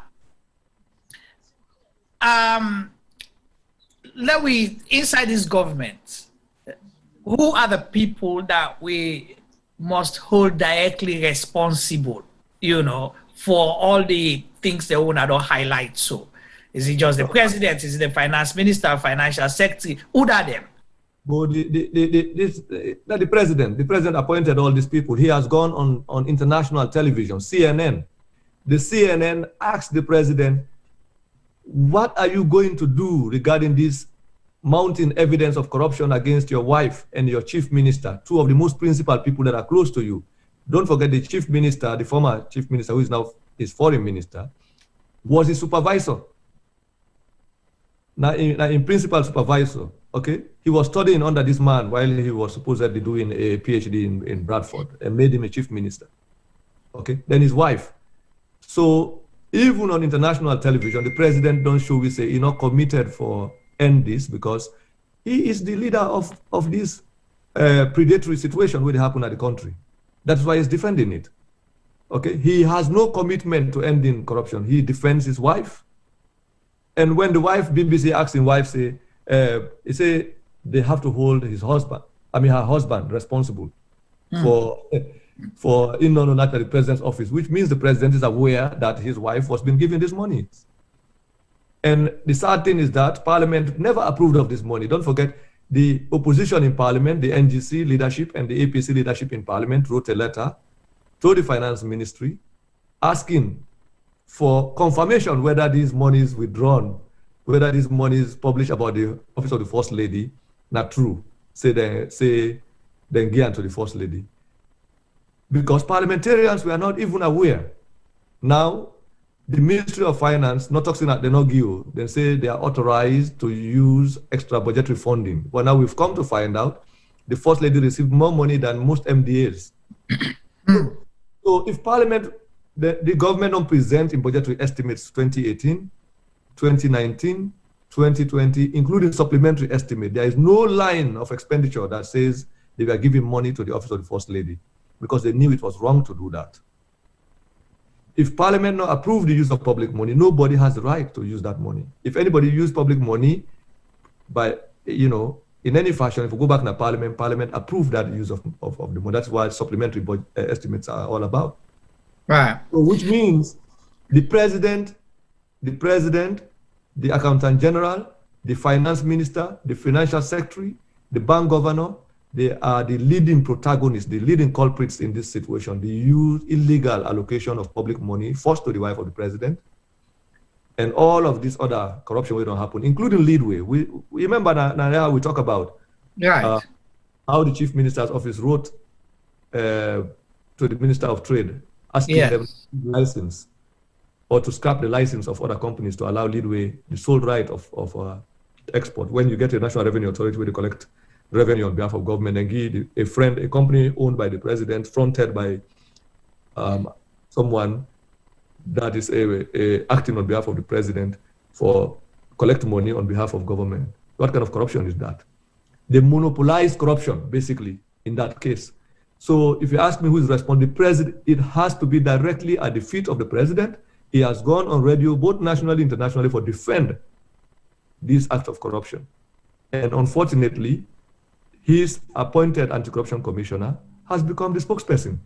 Not only the spokesperson, they don't go all around the country spending public money. If you look at the anti-corruption account, you see how much money they don't spend on so-called public education campaign, where all the campaign when they do from universities to town hall meetings and at the province, I will tell people and say, what the Africanist Press is publishing is not corruption.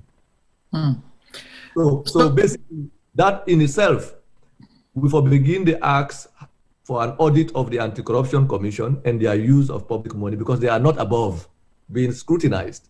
So and then we will begin the whole anti-corruption responsible for procurements and also for finding whether they have complied with procurements, whether they have complied with consultants they've hired, whether they have complied with expenditure in terms of their so-called public sensitization campaign, where they say, the commissioner, where I don't go all over the country more than any, taking the commission to the people. So how the use of public funds by the Anti-Corruption Commission, we'll find out exactly, because they have to be audited. They have to be interrogated. That should be the next step. So you think, say, the Anti-Corruption Commission in itself corrupt, or they aid corruption? Oh, they have shown a frivolous use of public money in the so-called sensitization, when the actual fact, not for tell people and not for trust stories, independent stories where they come out pointing at corruption by members of the current administration, including the wife of the president. The audios are all over.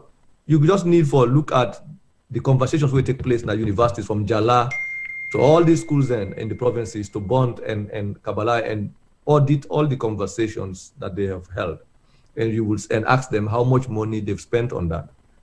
Okay? Then before you go to procurement, I am sure if there's an independent audit, which we are also willing to, we will definitely embark on, for inspect how the Anti-Corruption Commission also use the allocations. Because we need for come at a point where people who are entrusted with the responsibility of interrogating public institutions should also be interrogated. And not only for go happen, no. In 2005, when the SLPP was fed up with Val Collier, that's what they did. They invoke this thing, say the man not violate procurement procedures because of how he purchased vehicles for the commission.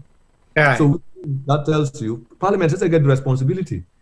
Parliamentarians, we don't look at this anti-corruption commissioner, how he don't defend the first lady, how he don't defend the chief minister and all of this. Get the right for invite this man to Parliament and ask him, make it account for his stewardship since his appointment, and also including his use of public finances, how he deal with the story that Honorable Tawa Conte reported to him.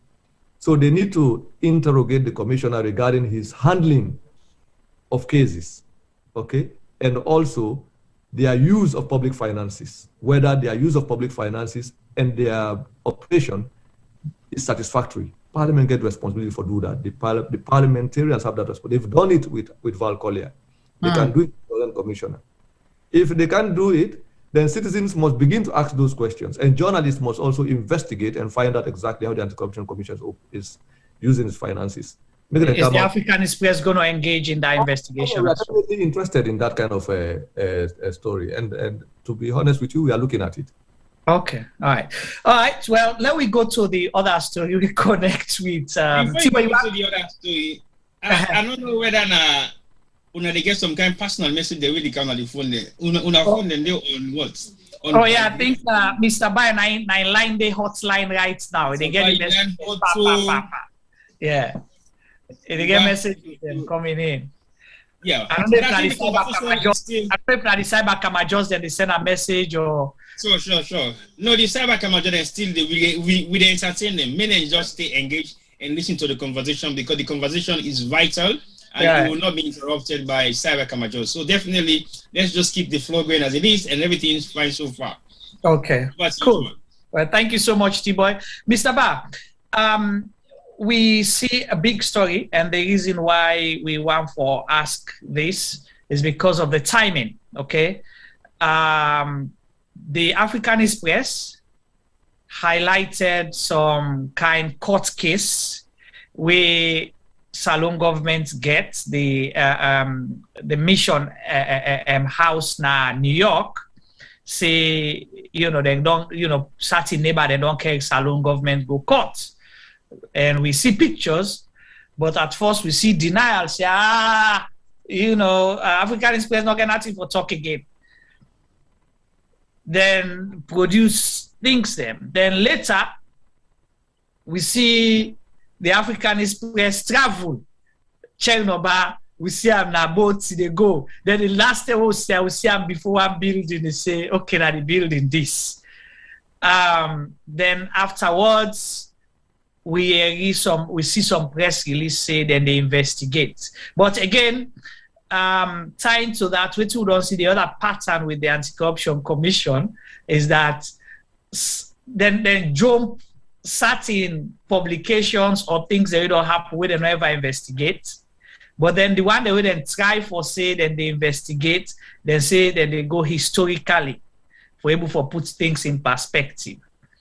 And the swiftness of this investigation where the Anti-Corruption Commission do after una publication, after the Africanist Press publication, was it just efficiency or was it what? Is it just timing it? Because the president, they come to New York for the UN General Assembly, which is supposed to be a hybrid event where he can attend. So tell me first about that whole thing there, because Sierra Leoneans they possibly not understand the nature and waiting at your response on the on the Anti-Corruption Commission, them press release or them findings after or are there other things that we don't know the public that we need to know about? So now Boku question inside one. Yeah, but before we go into the story, make I just by way of update regarding that story. This morning, in fact, Nain received a copy from the court in New York on this, a copy, the latest on the story for now I want to talk about, beside our case day. Okay, that was important. On the 20th of April, no, 20th of August, sorry, the government of Sierra Leone finally don't enter representation into the case. Initially, they don't serve them past 4 times. Remember, the report said they don't agree for enter. Yes. Now they don't hire a lawyer in New York. We don't enter representation for them. Don't appear for them. So the lawyer appears, say the mission that the UN building make the judge dismiss the case. That's what the Sierra Leone government made them dismiss the case because they get immunity.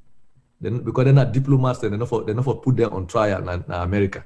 That they get immunity from anything where they don't do. So the judge may not ask the plaintiff then lawyer for respond to that before they get a conference on the whether they sit down for talk about whether they for dismiss or not for dismiss. Mm-hmm. So the lawyer for the plaintiffs, the Harveys, the neighbors, don't file this morning their own response to that claim by the government of Salone, say they get immunity. In fact, I received a copy 1 hour after it has been filed. The response. In the response, the lawyer they don't argue, say the immunity with the Salone government they claim not apply to this case. They even go ahead and cite a case with the New York, the same court been done against the Namibian mission. The embassy of Namibia, SSF, been get a case with an insurance-related case, damage regarding a particular building and all of that, where the case been sit down and pass verdict. So in their own response, they talk, say, an example outside in Namibia been get similar case. So the fact that the court been get right for Yeridi case, so means say the Foreign Immunities Act under the Geneva Convention, we don't give them where the claims say they get right for violate above other people in house, they're not for charging them for that, so you not apply. So I think if I don't forget the day, the 20th of this month, September, in the hearing going to take place for determine whether the case admissible or not. And but another important fact in the case now, the fact that the contractor where this government hire, the Empire Group and David Montesi, don't sue the government SSF, don't sue the mission as a cross-claimant. So the plaintiff may sue the government and the contractor for negligence, trade and their own oaths don't spoil. Now what are they from the building goodie? Now the contractor SSF don't counter-sue them now inside the same case. So don't sue the government of Sierra Leone. Don't sue the mission, the embassy. So hope don't go to bush. Basically, what is insane and counterclaim now the fact that if them find any way responsible for any of the claims where the plaintiff don't make, they don't transfer the responsibility to the mission saying that they're negligent. So technically, what's now they tell you that they have not paid these people the money that they were supposed to be paid to complete the renovation. That is why it has not completed in the 2 years. Because the case really, these complainants of don't care go this government are court or the mission are court if they don't complete the renovation. Right. But 2 years now from when they begin to renovate the building, 2 years when they begin to renovate the building, they're not get no finished timeline. The thing just did them outside there. But they now all kind of debris and all things, they did not become a hazard, a danger when I don't see the photos of that day. Okay. Right. Now, why is the 2 year important? This plaintiff did not sue this government in 2011. No. They not sue the mission in 2015. They not sue them in 2016. They only sued them when they commenced the renovation 2 years ago. Why that particular thing is important? Now, for go back to within this anti-corruption press release, if you ask me my reaction to that. Right. Okay. So, important people to know in the anti-corruption raised a couple of issues. Trace the history of the thing that this construction renovation may not start from APC time. Yes, indeed, there were renovations that were done in 2015, in 2016. And the anti-corruption is not advertised. There's an audit report, 2017-2018, where in fact, the latest one in 2018, where talks say the renovations, in fact, they may renovate the building before Maada Bio came in. Okay, that renovation, the contract was given to a different company. Where now this fair-led construction, where they say now the principal contractor, in the subcontractor, that person. So they don't mix the two issues. What in the audit report been say? I'm citing the audit report from people that can go read them because it's a source of reference. In that audit report, basically the audit report raised two things. The audit report say the contract by then, the 2016 contract, been called for making them advertise in a newspaper in New York, but they're not doing. Okay, in the response to the audit query, the mission at the time, the diplomats at the time, say that they did not advertise in New York. That's what they tell the audit service, the comments and the day. They not advertise because they find out say more expensive for do. So what they do in the alternative, they advertise on Cocorioko. If you look Cocorioko website, there's an advertisement in 2015. And Cocorioko is a registered institution, newspaper in the United States. And also on the website of the permanent mission at the time. So they believe that will even give the thing international, since then online, that the mission reply at the time. So which means they advertised both on the website of the mission and the Cocorioko. We don't see a web link to that advertisement in 2015 will lead to the bidding with supposedly fair-led Julius Davis and win. And now, the other question of that on that renovation was that the auditors in doubt whether there was value for money, whether the renovations meet the money that was spent. That was around $2 million, including money that was paid for the lift, the elevator at the building. Okay. At the time of the audit, the elevator had not been provided by the supplier. Okay. Before the Bio administration came in, which the talk say there was a delay in the supply. So now then two issues that are the audit. That is different from this current project we talk about. This happened in 2016, 2017. The audit happened in 2018. But that audit was done when this government came in. That was around April 2018. The records and you can check the audit reports in question. So when this government come in now, then decide for not only renovate the building again, but for also construct 2 additional floors, 2 more stories to the building, which means not renovation. Now renovation plus construction. Yes. And then seek construction permit from the New York Department of Buildings, which means this particular one we don't fail. So now a new contract. Now a different company. There is no record of advertisement for the current construction of the 2 additional floors. Then undertake this renovation without re-advertising it, without doing an open bidding in this 2019-2020. And then they start now 2 years down with a different company, with an Empire Group. And this all happened under the Bio administration? Yeah. Look at the court file. When you look at the court record, you go see, say, the people in North Carolina go, now these people did not take the government or the mission in 2017, which means construction will not begin intended. Because if in 2016, 2017, 2018, this thing, the problem may happen, the neighbors will not have waited 5 years later. Correct. To sue the government. They only sued the government 2 years after the construction has begun, which means the current construction, the renovation and the supposed proposal for the addition of 2 floors was started under the Bio administration. Okay, so the infractions will take place, we make them carry them go down a court. Now, because the people that will start this current construction not complete the job and a different company. Now then they pretend say that old contract we then give fair land and don't carry over to the new contract. That is the most dishonest aspect with government introducing to the whole thing. They then try to conflate 2 different projects into one, because thinking that the Salone public will then tell them more and not tell them. So these are so you say the Anti-Corruption Commission not honest with the people in their findings? No, the government was not willing, because this was the heart of why the presidency, because this thing don't become a concern now the United States. We don't involve the New York State government, the State Department at the diplomatic level.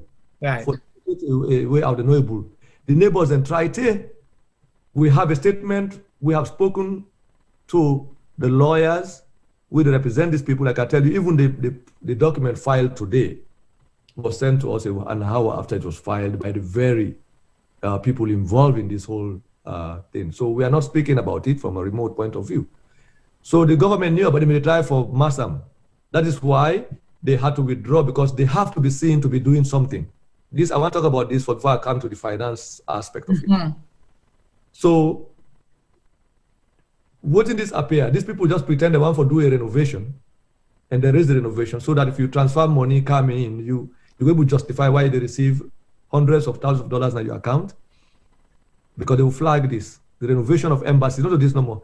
If you look at the news, just search online, embassy, you see most embassy scandals of West African government from Ghana, this, you see most of these diplomats try for divert public money in the name of renovation, construction, because when they transfer money in another country, you go for show the purposes. Yeah. So now, if you do a renovation of your embassy, you take out money then, but still the complete, you will still say with the build. But how long now you build, they done? So it raised alarm. Now the neighbors, they don't become affected. Now they don't report to the New York Department of Buildings. Department of Buildings, the state government don't involve. Diplomats, they don't involve at diplomatic level. The thing not solved. So the people take them to court. That is how the story got to us. It got to us because they're not tired with them people there. Even they don't find them, they know they pay. So now even when they don't care, they go to court, they say, for discharge the case because then the destruction they don't cause to neighbor house, it don't matter to them. They get immunity. Basically, they're free for disregard the laws and regulations of the government. Say they're free for disregard the laws and regulations and violate other citizens and right and destroy their property. So Papa reach na America. Exactly. So that's why they don't put the law and other rights say no. That one a power and a Salone they stop. You know they reaching a it not cover. So now one foresee this is in the document. Unfortunately, if I don't send that to you right now, I'm gonna put them up. I can do them now if I get away for put them up. I'm gonna see the documents what they talk about with So now coming to the finances. Okay. We don't publish 2 articles apart from on the financial aspect of the thing. The first thing we do, we publish in 2019 with the matter going to court. We're not talking about the Salone government at court because we should say then transfer $3.6 million, over $3.6 million in 2019 alone, okay, between, I think, June to September 2019, in the name of renovating an embassy with the renovation not complete. 2019. We not say 2015, no. So whether monies were transacted in 2015, 2016, 2011, 2012, that is not what we are talking about as far as Africanist Press is concerned. The transactions we publish, that will be you in administration come, they appoint an ambassador, they appoint a foreign minister. At the time we then come, in 2019, 1 year after we then come, they decided they renovate the embassy, the mission, and only that then they also build 2 more floors. For that one, they then send $3.6 million in 2019 from Freetown to New York. Even though they don't send that money, the construction not completed. Now tell the neighbor they now don't care them go to court. Now that we first say. Right. But as the story come up, anti-corruption decides say that they do an investigation.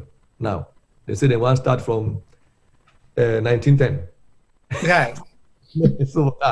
So they go for interview, foreign ministers and this and that. So okay. So what do we do? We also not only show that we say okay, since that this thing people can do now we'll go. We show in 2018. How this we show the origin of the money we talk about. Now they admit say yes, indeed, for over about $4 million, name them in transfer for this. They recognize say yes, indeed, money come off Freetown go to New York, and the thing now complete, but now they investigate. But now they want to start from APC time. Fair enough, we don't get a problem with that. So what do we do? Okay, now we publish this story. Since we don't cancel more show now how this money we talk about 2019 happened. We should say this money, in fact, what they talk about. Some of this money now China been give the government of Sierra Leone for construct this embassy. They not even want that Chinese story there for come out because you get in other implication. Aha. So we should say, in fact, the first transaction of this money will come. It happened about 2 weeks to the election, March 2018, before the election. Then the first money which the Chinese government sent from the Ministry of Commerce in China will show that day. Then when they come in again, we show the 3 other transactions we come from China. 2 of them are from the Chinese embassy, Freetown, the other one again from China. 4. We also show, say, between May, when they don't count the power, to September, that money where the Chinese government be don't put at the account for send can New York, they not send none of that money there to New York. They withdraw them all in Freetown. So by December, the money where they meet at the foreign affairs account will include the money where they have been sent to New York for the where the Chinese then give them. They withdraw all the money in 2018. 2019 now, they remove some money now. That money they send to New York now. Now different money now we then take from the central bank, plus other money we they also receive from other coins. We show the transactions there. You see ethics sal, we read the statement we publish.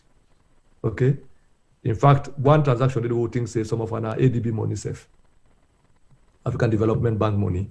So meaning that they take money from different side them for say then they renovate or build this. Important I just lay this thing out because sometimes people they read. But we don't publish so much money and number transaction code that people are not confused now. They don't even know which one again. But for we say now we don't the number could have head now. So what they write now say because the million and billion they all don't mix up. Now we don't know which one again now. We don't become so inundated with numbers.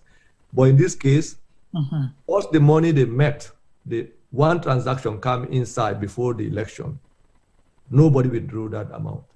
The withdrawal begin when they come inside and then get additional one day week and 3 more. Okay, they took out all this money. And now in 2019, they say they send this money now, they not do the thing.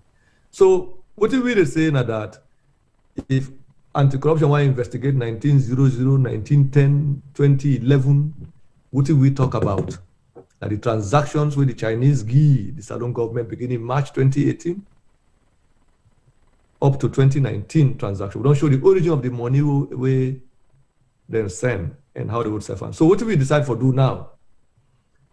We don't decide, say, in the next we will hold on to we just remove from the transaction record just this money then, the transaction codes we get for doing that money, yeah. Now we will try for publish. We get a couple of things lined up. We will try for publish the entire bank statement of the Ministry of Foreign Affairs now. We will show, in fact, not just this money that we will talk about, the monies that would give even ambassadors where they relocate would have been get $10,000 for the locate where they go and different posts, almost they buy ticket, would they lay out the entire record just like how we do with chief minister. We will see how much money he buy with coffee, how much money he buy with fear. Because it's important for make them clear because we've been hold on to that thinking that these people, at least for once, they were able to admit to a straight up story we get for do with graft. Now you say they travel all over the world for repair the image of the country. Look what you own diplomats and don't do that in New York. Look what they go ask a New York court. The reasonable thing with them for say, man, will do out of court settlement with their neighbor, they will settle them for will repair the damage. Now then they won't enter a representation for say them for dismiss the case because then diplomats and get the Foreign Immunities Act, the Geneva Convention, all that. Now the lawyer them back no argue. What you gonna say American, not like Salone lawyer. Yeah, judge there. They look at reasonable argument. They're not like Salone where you go just say no more, hey, the powers that be. No matter how brilliant a lawyer arguing at Salone, where the judge look the judge will bring other argument, you could begin wonder if in a book you learn. So yeah, now book the work. Education go work. The law has to be argued out. The show of brain and case precedents, the work. So basically, the government, the BO administration's claim say that they travel for repair the country image. If we get one example now where the show say that all na fake, na lie, na facade, this embassy story now one. Now, why the anti-corruption need for show say they don't conclude? They have to be seen to be doing something. When, for example, a few days ago, we tell some of the parties involved now, say, hey, they don't send new ambassador for Salone now na the mission.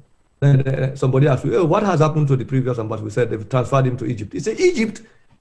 He's shocked. He said, I can't believe it. We said, yes, Egypt. He said, that does not seem like a punishment. So yeah, but you know, they're not even the people. One of the parties involved in this case cannot even square.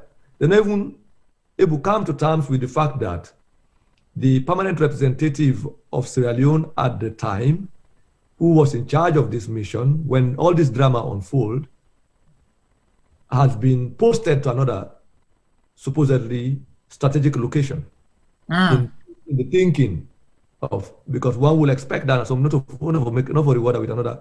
So when in a private conversation with one of the person there is asked, I say they don't send, in fact they've sent in, I say this thing don't cause serious scandal in Salone. They say, what do you mean? I explain to me if you say that serious, I explain. They say, he said, what has happened to the previous ambassador? I said they've recalled him, they've sent him to Egypt. The person just holding head for say Egypt. He said, oh, this is unbelievable. So I begin wonder, I say, that's not a punishment. So because they expect, say, basically why are they saying this kind of example? I'll tell you about how people outside here, the passive Sierra Leone, who are aware of what actually happened, are shocked with this so-called makeshift kind of action waiting they do. Now, these are the people that say they're concerned about their image. But then they always try to deceive themselves back home, because when you politicize a story like this, and back home, you have two interests. What I have come to understand is, from the get-go, this is a clear case of where the government don't show we say, then they just use corruption as a weapon against the political opponents. That's all what this, the question, why will you spend horrendous amounts of money in a public trial, just smear a whole group of people with the criminally fight corruption, when actually it's just a political plan, because that's what this is all about. Now, there are also other people within the country, within the migrant yard, because there are people also within the country, in political parties, we feel, say, some of these stories, they do not look at them from the nationalistic aspect, that what is this going to mean in terms of, even for people who want to be in power in the future. Right. Okay, that this image crisis where they happen, so it would take even future government a whole lot of work for repair, a whole lot of work for address. Now they see profit in it because they think it is also a potential way to target other people within their own ranks where they compete with. So Sierra Leone are really interesting. So I said this country really interesting. So I have, in all of this, for me personally, I don't come for understand the country much more deeper than I did over the last 20 years, because the number of things and how they see even people within certain quarters, how do they operate with this kind of stories? Some are even happy that corruption can be grafted on other people, even if it is deceptively done, because then things say an elimination, like say a draft they play with the lives of people. You remove that seed, so you go keen. This is not the seed way, not the obstacle to this. So you don't play chess with people's lives. You don't do that. So that is basically the thing. So if anything, looking at the country and the current players that we have, it is shocking for some of the backroom theater games that they are playing with this kind of. So are you surprised, disappointed, upset with everything? Like when you say you don't can learn new things that you thought you knew, the last 20 years. I feel sad about. Personally, I don't become much more worried. I won't say pessimistic, because I'm naturally an individual that likes to look at, the greater side of things. But to be honest with you, when I look across the organizations who they see and how people have responded to some of the stories that we have published and the evidence that we've presented, both across parties, across the organizations and the country, I begin to wonder how we will get the country out of a situation like this. That is because we are faced with a national dilemma, a national crisis to the level of dilemma where I keep thinking about the solution. I tell somebody, say, they think about now going into comic story writing, that for beginning write about comedy stuff and, write about nightlife, stories like that, clubbing, entertainment. That now what I think about now, after this situation. Now I even contemplate that kind of situation. That's to tell you the extent to which I just feel the weight of the amount of evidence that I've seen and how people have responded to the stories in a different way. An example, I had somebody where there's one case where someone will pray for me everywhere they publish. May God protect you, may God protect your family. And there was a particular story that we published. This person was upset. He said, I'm a relative. He said, I'm a relative then at that institution. I said, yeah, I know. But even the transactions are of a different nature.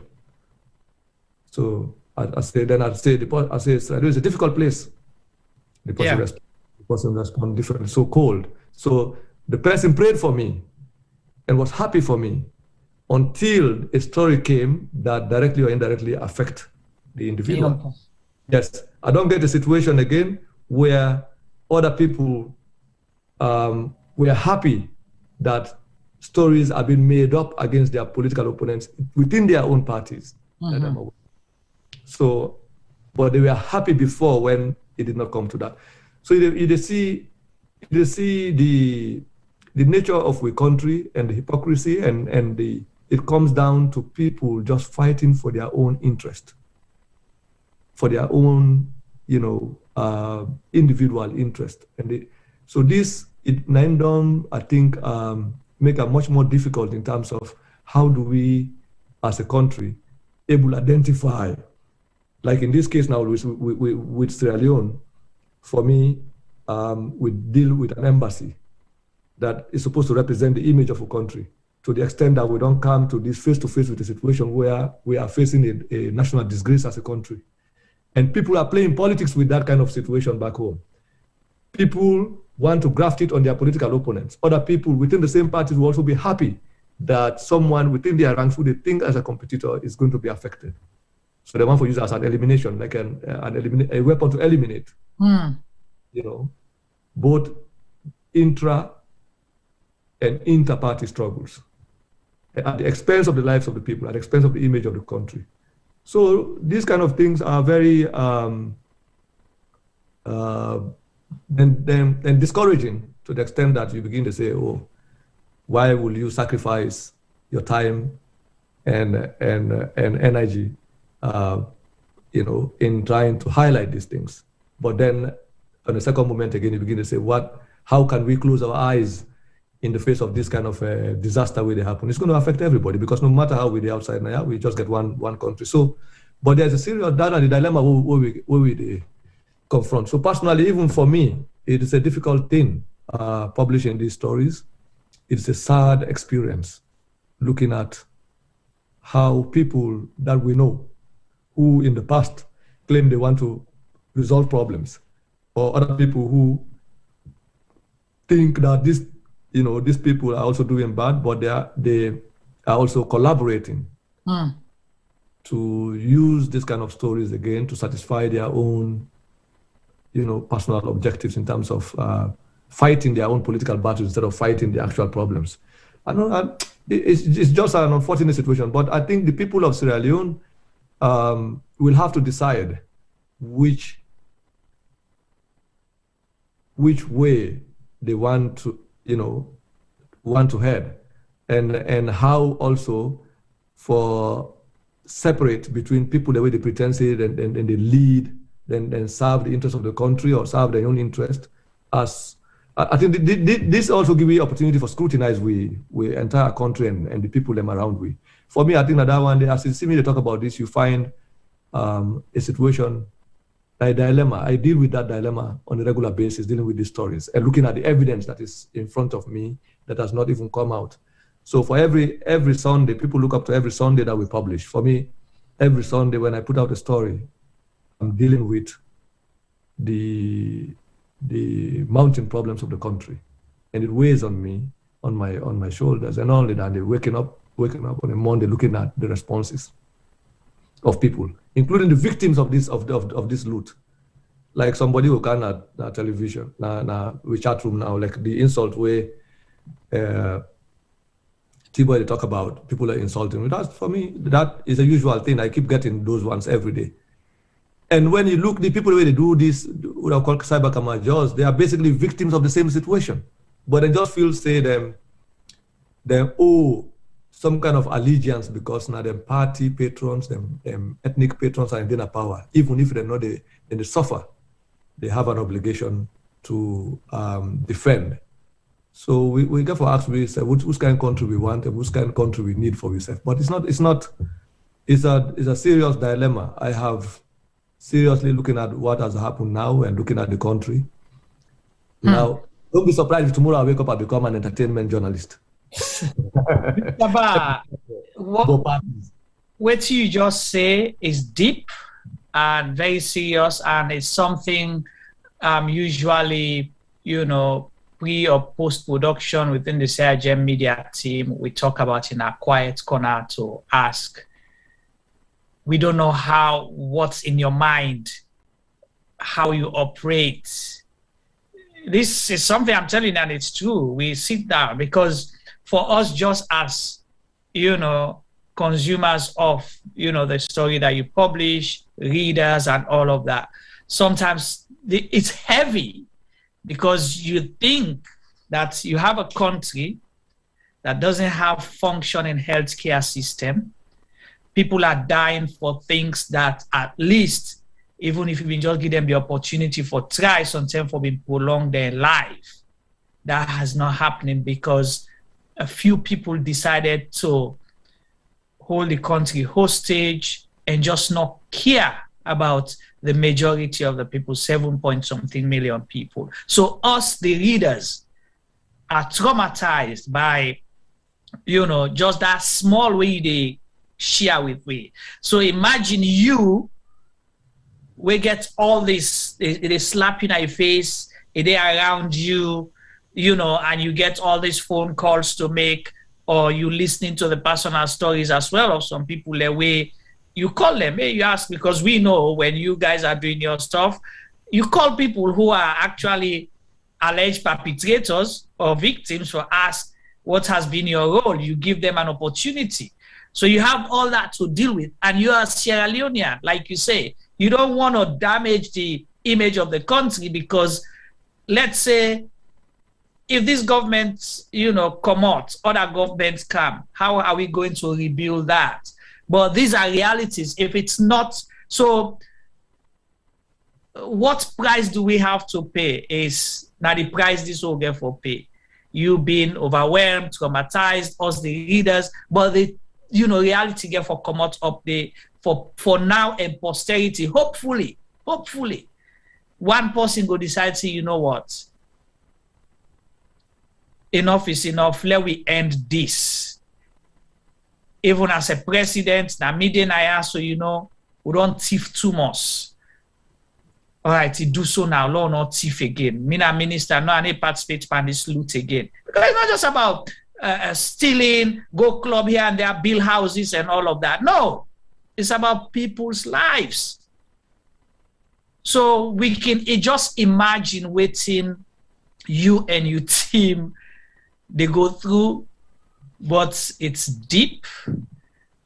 And like always, like we say here, whatever we can do to help, make it easy, count on us.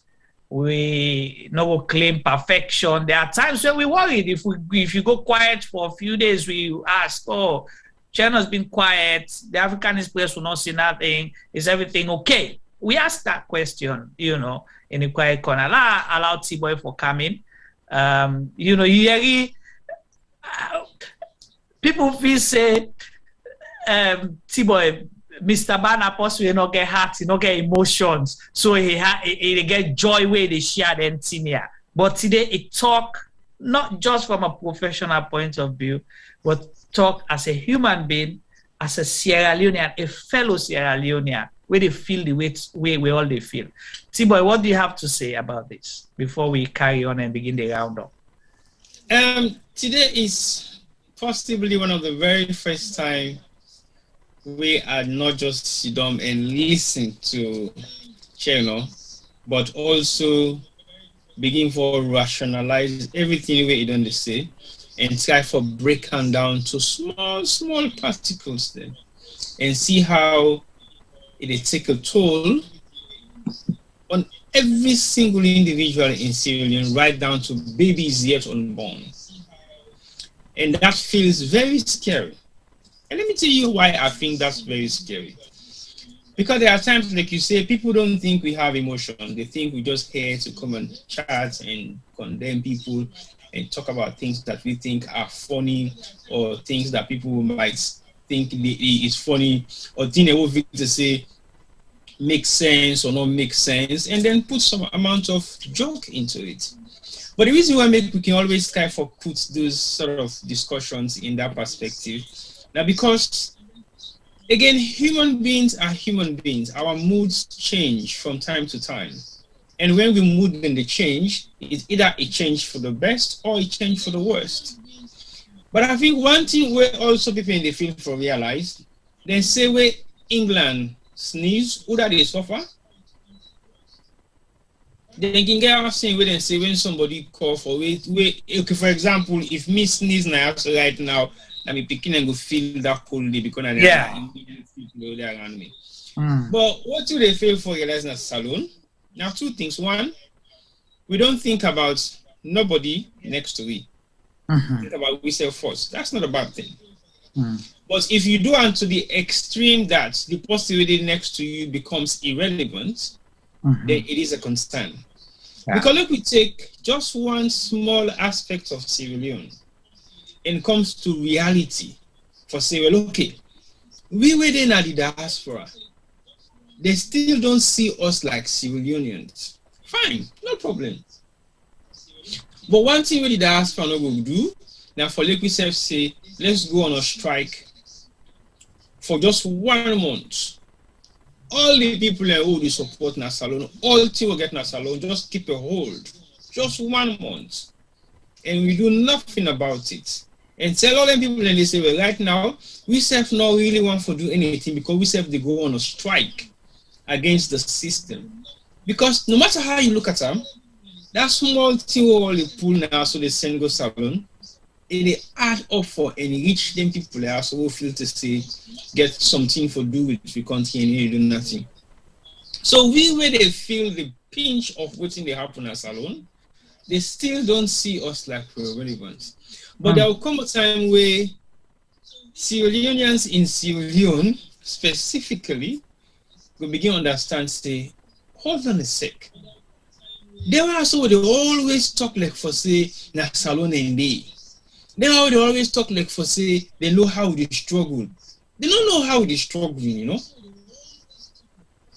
But when they feel say we don't know how they struggle, now because of the fact say, not so then they pull what thing then they get for make them able for survive, now because somebody else did do that for them. But when you be the same person where they go work hard for yourself and gain that small money and you support a family of 1 or 2 or 3, then you will not say the amount of work we do for me as to a massive. So let me begin look at which Salone we want. Right. Because with this short disclosure of revelation for 2021 where the Africanist Press don't go meet Sierra Leone media, I think there will come a time when disaster will even happen online before it actually happen in person or it happen at Salone or anything else. Because the rate at which we go, and not even for acts watching at China in emotions.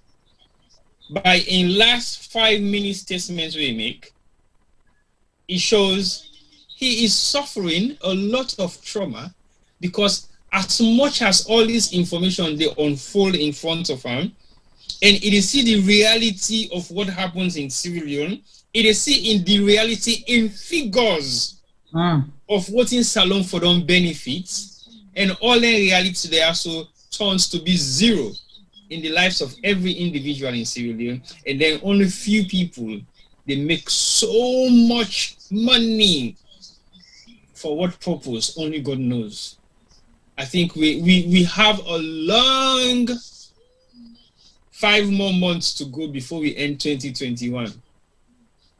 But let's see what happens after this, because I think Salone is a different turning point. And the different turning points we may see now the facts say sometimes we will end up for be a country we will be full of droughts in livelihood. Not a drought because rain no come, not a drought because nothing not there for make people and do when a drought in the mindset. Right. And we will begin to see people in the work and like for say they increase, but they're not crazy because their minds have gone to another situation where they don't even think. Because when you think of finding a solution, that way you identify the problem. But if the problem cannot be identified by the so-called people and we're responsible for identifying that problem, they wouldn't have been at the lemon for fix the problem. We will not even accept the fact that we do have a problem in the first place. You have people who are singing praises of this current government. There's nothing wrong with that. We have people who are complaining.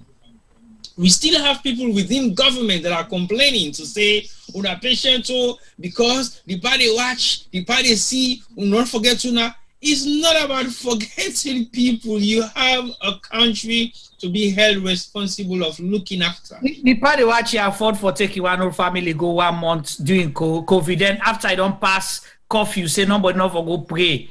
In the go, they enjoy, go, they watch military attack. You know the provoking what that means for beginning to go to let's even forget that. How can you buy fleets of SUVs? Fleets of SUVs. People are suffering to feed. They either go buy 20 or 30 Jeep, where one will cost a minimum of $35,000 or more for chiefs. Who's 20 or 30? If they're there for buy for all, you know how many chiefdoms then are Salone? Well, so who makes the profit from that? Roughly one now they tell you about so. So we don't know say with presidential priorities is different from what I think he was appointed for. Or you know get scanner, you know get CT scanner cannot hospital lady go buy fleet of vehicles. Anyway, let we left that we will come to down there another term. Let we come back to Mr. Bah. Mr. Bah, thank you so much for sharing with us not just your story, but the human side of Chernoh Alpha Ember. We will not say that is where we supposed for be a Sierra Leonean, caring for each other, showing emotions. Before we round up quickly, there's another story we've been published where catch my attention. It come out like something small because sometimes people don't pay much attention, but we get statutory institutions like we're supposed to forget budget allocation, like the Ministry of Social Welfare, Gender and Children's Affairs. We see you publication for show say that ministry they was underfunded massively.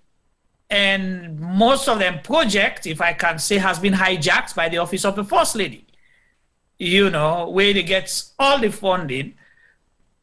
Tell me about that story and the impact to Sierra Leoneans, because now we talk about the emotion, you know, how it affects people directly. We want to hear your story based on your findings as well.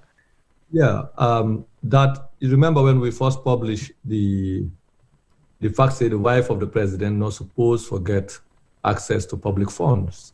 Yes. And now the government in argument of that then authorized for use 1% non-budgetary allocation to any cause we think say a national cause, and that for the office of the First Lady, they were funding the Hands of Our Girls campaign, one program, supposedly. Now, if we take that argument, the essence of that publication, social welfare and children's affairs basically not then function that for carry out activities we relate to the welfare of Sierra Leoneans, and we all know the significance of social welfare ministry. So normally, if the wife of the president for carry out such activities, for do them under perhaps the Ministry of Social Welfare. But in this case, we see say the Minister of Social Welfare has been crowded out, has been relegated to, aside. They know they receive no money. In fact, if you check the bank statement who we publish, you'll find out say the money where social welfare they receive mostly now from then church organization, the way they register, social clubs, this and that, social organization where they register from church groups, religious groups. Now then the 300,000, 500,000 registration fees, and then they get most of the money. The other money where to UNDP give them or Irish Aid. So you find out, say, in fact, the budget where they give them 2018, more than half of it are for Hajj operations. I mean, the money when they fund for Hajj. So which means they're not getting that compared to the Office of the Force, we get 7 times more. So this challenge the argument by the Finance Ministry and also the government SFC, money where they give to the First Lady, not just like 1% for doing a genuine cause, because this not to just, we just point at the Ministry of Social Welfare because a very strategic ministry. Yeah. To carry out social welfare services for picking them, for women then and all them here. Now, at the backbone of, at the center of the administrative operation, there is no fund, no money. The money we for go to the nine and don't take the wife of the president. We basically now only one campaign they carry out, the Hands for Girls campaign. It not only supposed for receive money, but we see say the reason why make that the ministry staff technically now as a result of the fact that the money for go to them, the First Lady don't take her. And this are 2018, 2019, we as they check all the 3 years, they find out say increasingly there is no money in the Ministry of Social Welfare. And the bank statements they show that. To me, in fact, I think 3 days ago we give this highlighted information where in 2018 alone, in 6 months, the president and his wife spent $2.4 million.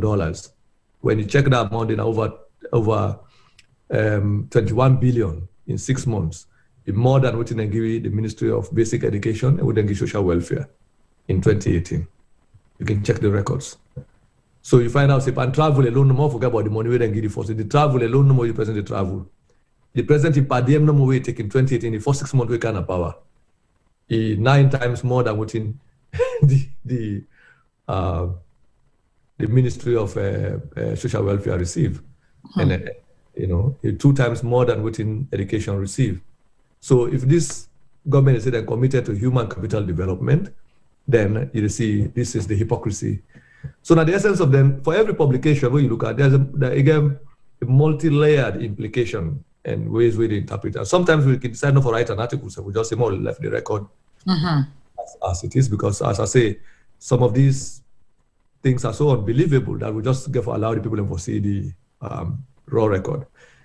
There is, if you look again, we show the Ministry of Information, transactions will happen in 2019 or 2020 thereabout, where you also see companies when they get contracts. Some of them companies and are companies where an individual for them they don't name in supposed commission of inquiries or corruption stories where they had agreements with the Anti-Corruption Commission for repay money when involved in corruption. Then now, again, the government return and give them company and they again contracts with 3 times more than the money we are supposed for reform government.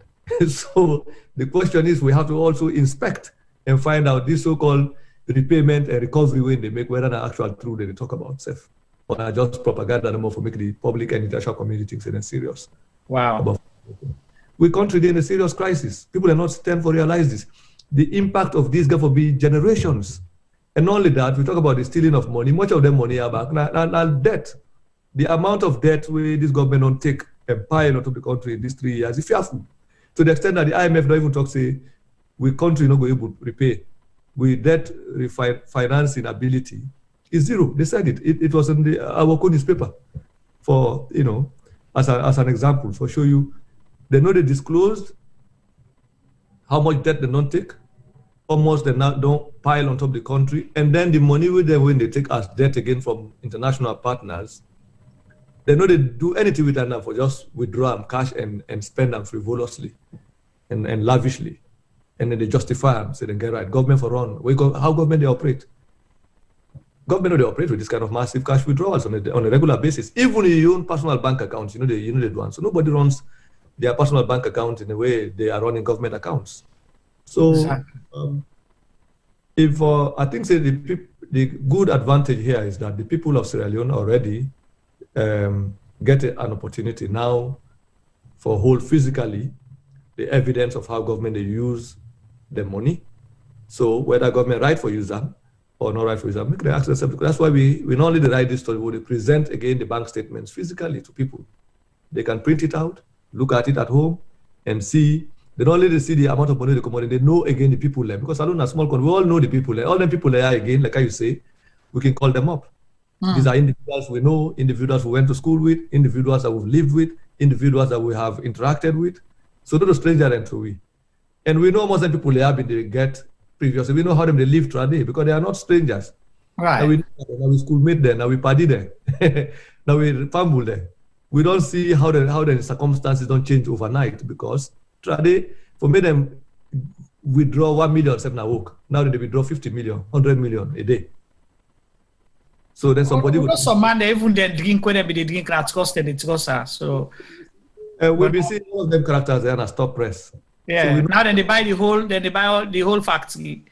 So some of these things are not remote, are very close, and the opportunity we have here now as a country is the opportunity to bring this evidence in front of the actors. We tell we in 5 years ago, that we then can we change them here. Now they've worsened the situation.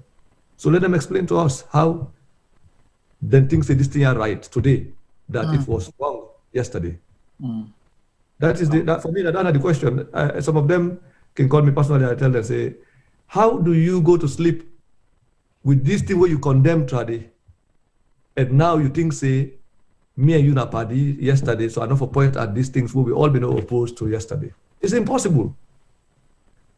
So the people, like I say again, we all therefore decide which kind of country we want and which kind of future we want. And the opportunities now, this is not to then say or suspicion, this one talks, say this was the number. We don't see the record. And we commit for produce more of this record, almost the same. Either I add or not the same thing, but not continue no more. And the people they know they change. You don't understand. They just intensify the situation. What they are concerned about now, how for arrest people the way they suspect say that then they release this info, this evidence of for stop the evidence. So how you can destroy somebody in Houston, New York? You say they argue say get immunity for do that. It's so unbelievable. Right. So Mr. Bah, thank you so much. You don't come, you don't share with we a whole lot. Quickly, we know say the term done they begin near just now for the audit report for Comonado, if at all again for Comonado. Based on Africanist Press, the publications them over the months and years, you think say sometime we will get an audit report where people will say, okay, corruption, financial mismanagement don't lessen, this term or not? Or we for scared, we begin to take eye collab. Who's kind sleeping tablet that will for take we'll see the audit report or more Africanist publication that we for come up? Well, I don't want to talk for the audit service because we not to member of the audit service. Well, I just want to know whether because not in the far ahead, I make the ask. We are interested in seeing what is going to come out of the 2020 audit, but for we it's not strange anymore because we don't publish details of 2020, we don't publish details of 2021. So now we go to December. What I would say no more than that, we don't show, initially we may try for show. By 2020, we may try for show, say corruption inside the Bureau administration. And we succeed for do that. The audit reports confirm that. Now, 2021, we say we will show how this corruption they take place and the people that were responsible for that corruption. And we don't spend 9 months for show that, from the president to all the people there. So we hope for continue this pattern of showing the various methods of corruption across government circles, from the use of the payroll for hide corruption, the use of travel, these cash withdrawals and all of that. Then the next phase will be perhaps for track the flow, we don't say. Is it possible that some of these monies are outside of the country, outside and located and all of that? That will be perhaps the next, if we don't exhaust all of this information within the country and show in different ministries, departments. There are many ministries who will not cover it. Will not cover Ministry of Finance 8. We're not the hub. Okay, so the pop-up and the case will not touch the... The one day we scatter all the money, we'll not touch, we'll not go that side. We just touch the office. We'll not spend 9 months, almost in 3 or 4 offices, no more only. Where you go say, now one office, the office of the president, no more, now we don't look at past foreign affairs. Even before you look foreign affairs again, now office of the president, because then transactions, they are all not happy without the president in knowledge. Wow. So, Petroleum Directorate is still an extension of the office of the president. NACIT will be in touch again as almost similar kind of situation. So in ministries where you look, we just highlight information, we'll not go deeper, we just show them bank transactions no more. Then the same thing for Ministry of Social Welfare for sure how they staff. Now, in 9 months, we just deal with the presidency and the extension of the presidency. Now you begin to kind of look at finance, Minister of Finance. That will spend almost a whole year. Wow. Then looking at Ministry of Mines. If you take the again, you go look at a whole year. You go spend the whole 12 months for talk about corruption within mines and all of that. Or similar kind of Ministry of Fisheries and Marine Resources. All of them wire. So talk less now of them small government departments, NRA, customs. Yeah, Kabanse still not to go NRA, Wataki, find out say we want to exhaust all of these for show people that sufficiently the pervasive nature of corruption across various ministries, departments, and agencies. We may feel say by now for long, but it's so mounted that we're not even go halfway into that. So we may hope say from now we don't exhaust all of this information so that by next year we will begin to look at the outflows now. We're looking at the possible places outside some of these monies and how we could begin identify locations, so that by the time we get to the elections, people could get a full scale of this mafia operation that we are looking at in the nature of a government. So because then the people of Sierra Leone will know how racketeering this government is, the extent to which the racketeering has gone transnational. Wow. And Minister of Lands, we have to pay attention to this lands ministry and this so-called housing investment coming from the Gambia, Ghana, and Nigeria. These are things that have to be investigated. How much of the money involved in so-called investors coming in with a relationship with the president and his wife and family, So there are cases where leaders will steal money from countries, take that money out and give it to so-called private investors and then bring the money in and say they can't invest. So these patterns, innovative patterns of corruption, we need to know them because then the only way this again we're able to get a template in holding future leaders accountable. So I'm looking forward to a country, like I say, that in a way where I will write amusing stuff, entertainment stuff, nightlife. I want to look at nightlife in Freetown. So if you talk about nightlife, you have for Canada, Sierra Media, we will make a whole session for you for the do. So that's the one we look at now. Yeah. So I hope say by the time in the next year or so, by the time we go December 2022 leading up to 2023, the people of Sierra Leone for not able to identify corruption and hold governments accountable without Africanist Press. Okay. So if I want to write about news now, we write about entertainment. I would promote them, artists then, we would sing them small music, then a corner, bring them to the limelight. Right at the club, so that's then the people of Sierra Leone now, if they get a future government, they will know, they will begin to check, they will be able to check on their own. So this is not just about reporting corruption, but for show the people where to look and places where to look. That this group of leaders, when finally their crime is triangulated, shown in its transnational nature, so that if other people then happen for kind of power or take in any future situation where we get now, they will be able to use it as an example for say, hey, more be careful. So they will not even need me or the Africanist Press, in future for look at this kind of situation. I want to look at the situation where I'll be writing entertainment news. All right. Having the courage that other people go use this as a template now for hold people in the future responsible. I do not want to spend another 5 years or 10 years again. Plus, this other 20 years we don't look at corruption, write books, write this, write that, and begin to show bank statements of this is. I'm hoping that this will serve as, you know, a major tool in the hands of people. From the community level to the national level, we will hold leaders accountable. So I will give myself some kind of time to write about entertainment stuff. So I will come to you for show me Woodan and the upcoming artists then for look forward to promote. Chernoh, definitely. Chernoh, let's be honest. We can't run away from this because we for possibly strategize and say we can now begin to entertainment of corrupt practices in Sierra. I think that would sound much better. Because if we say we divert from this kind of concept to entertainment will always unfold. So we still need for the put the fire on issues like this, because guess what? Some say if we say, okay, look, we now relax, say this don't happen, now it is taking on tool, new breed they come up.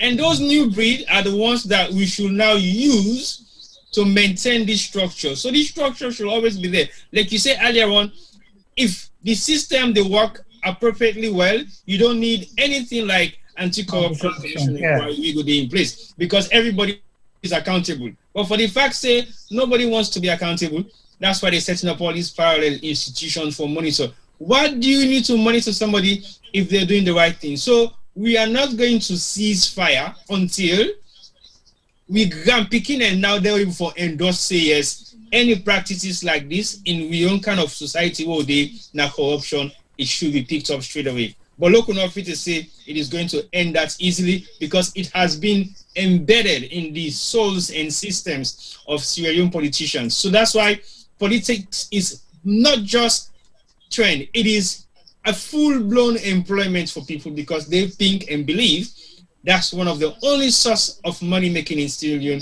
And guess what? They are the only source of work and employment providers in the country. That's why they have this monopoly of power in terms of what they're doing to the masses, because they believe there are not much investment in the country that will generate more jobs. So they become more relevant because they are the ones doing everything for make people able to live. So we have to begin make sure say we have series of different alternatives so that people will not just rely on politicians. Because even when you don't make mention, say people should actually exercise their voting rights to vote and actually vote for the right reason. That again is another struggle.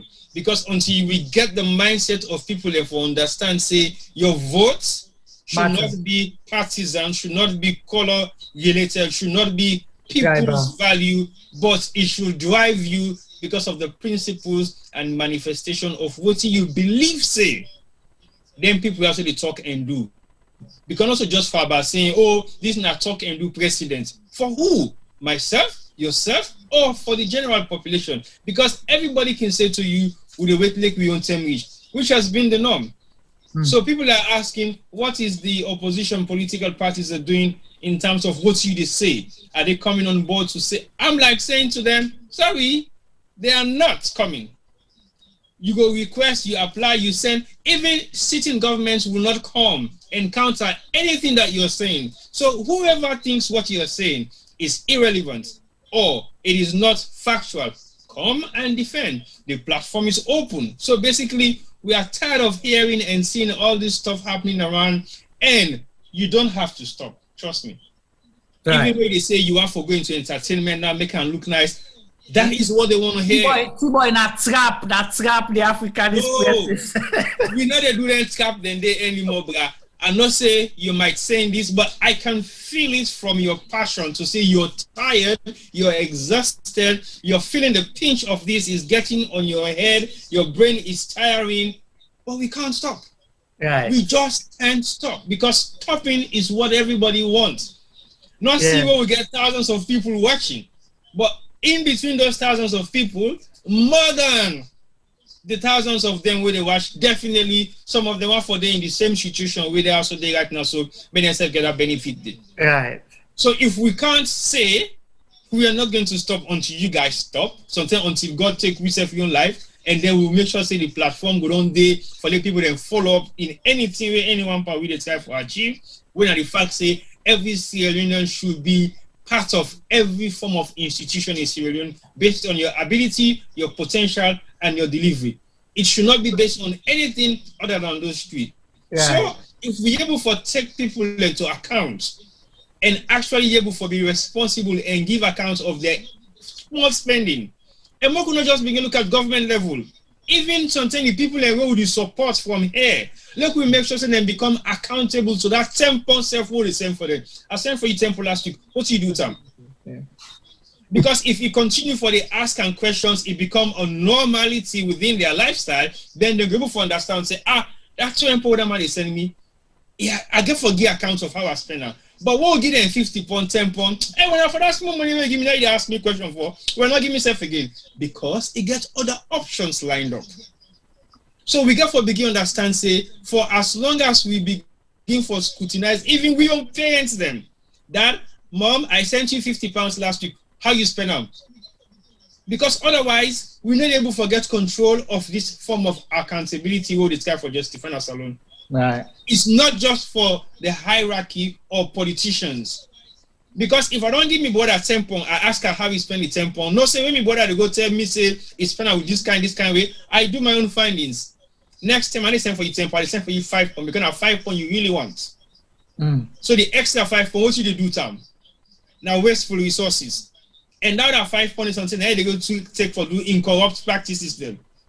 So we get for begin start for enhance some of the things there so people understand the value. And the value is not just about you saying or you actually talking about it, but we could begin put them into action. Okay. If we begin hold people responsible for their words, if we begin hold people responsible for their actions, if we begin hold people responsible for some of the things that they are doing and think they can get away with it, then that will be a starting point. And when other governments come in place, it's not just about saying, oh yeah, we're the non-go, and that's it. No. Everything has to be revisited. Because that's been the norm. When this government come, when they don't do them bad practices, them, other one come, you can't replace them, then do worse. Other one can. So it's like a vicious circle of people coming in and out of the same room. Like as somebody say, the forest is growing, but the monkeys remains the same.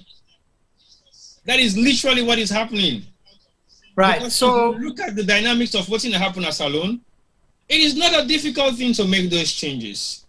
It is not that hard. We think it's a struggle, it is impossible, but it is not impossible. Until we get the Anti-Corruption Commissioner for say, this is actually what is happening in Sierra Leone and people are saying different, then we'll go begin things say, well, okay, let's hold on a sec. Are you actually in support or are you against or are you doing your work? Who are you working for? Based on what Chernoh does say the Anti-Corruption Commissioner, they act as spokesperson for defend corruption at the country. So which is kind of to some extent. Yeah. To some extent, because as far as but time for invite him back at some point. I hope he will come, you know. That will be another year. Yeah. Well, we'll try. Anyway. Like just like how we can get the opportunity. So, Mr. Bah, you know you're a T-boy. You know, you can't stop. The Africanist Press must not stop. And the people want to continue. Well, I'm not talking about stop. I believe, say, this comes from a trust that the people of Sierra Leone definitely go able to hold the leaders accountable moving forward. I'm optimistic about that. I know that's what I mean.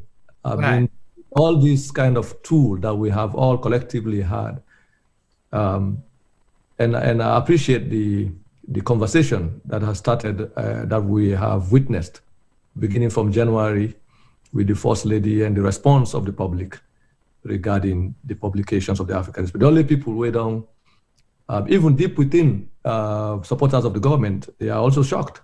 Some of them don't just get chance but they have to defend what they are defending, but they know deep within them that they are confronted with something. Not say non-tire safe. Yeah. The government people, their supporters, because you can't defend what is actually the facts and evidence of this nature. So I'm pretty sure that the future looks promising, that I not expect any group of people again in the future for repeat within this group they currently do. We challenge now as a country now for give the correct verdict as voters, as citizens to this group of people, because obviously we cannot afford a continuation of this situation.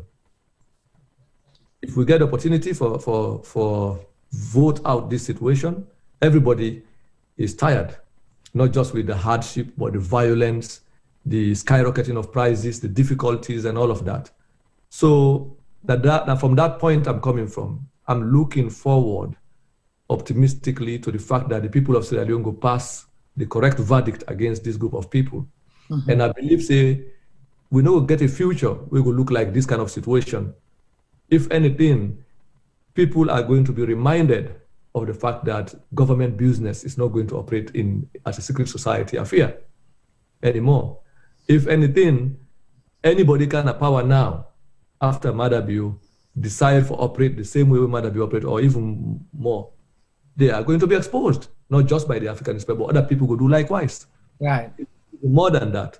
That's why I say by the time we finish for triangulate the evidence of the Bio administration and racketeering within this period where they're not in power, it will make, remember the government in talk say there is not going to be any commission for inquiry. We said no, it's impossible. So I'm hoping that moving forward, if anything, we people will learn from this within a power, not that you cannot take a penny of the people's money from the central bank without people, not just the Africanist Press, but there are people that are going to use this as a template, as an example for engaged government. That's what I mean. So when that happens, and I know that is going to happen, it will not need me or the Africanist Press to do the same thing anymore. That I mean.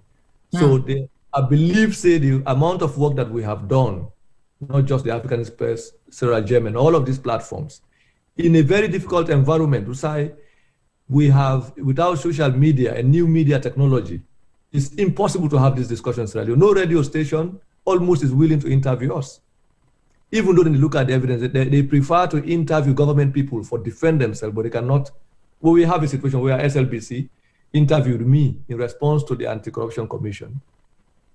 And then they gave us dates that they are going to publish it. They never broadcast it. They don't even, so that they tell you, say, this is not complete. So when this situation comes down, it's going to come down with all of those people who are gatekeepers of the system.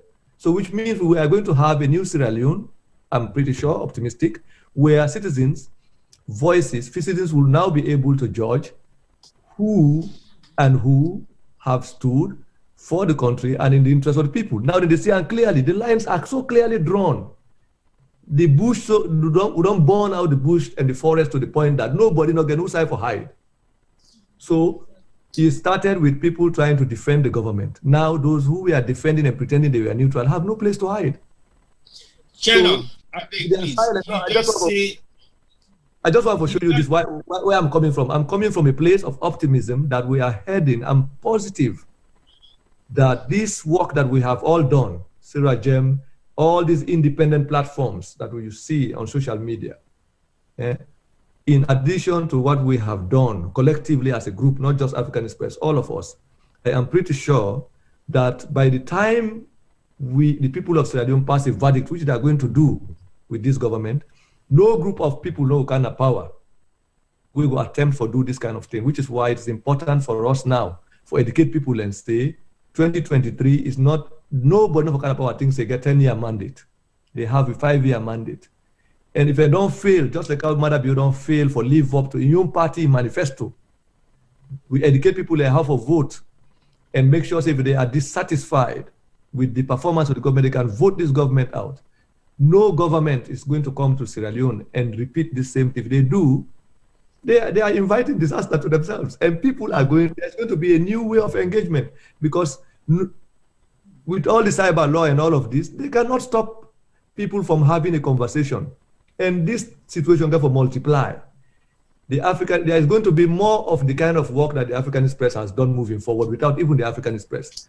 There is going to be more of Sarah Jem kind of work, even if Sarah Jem is in addition to what Sarah Jem is doing or not. That's the kind of thing we need to see. That is why I think I can move from what I'm doing and begin to write other stuff.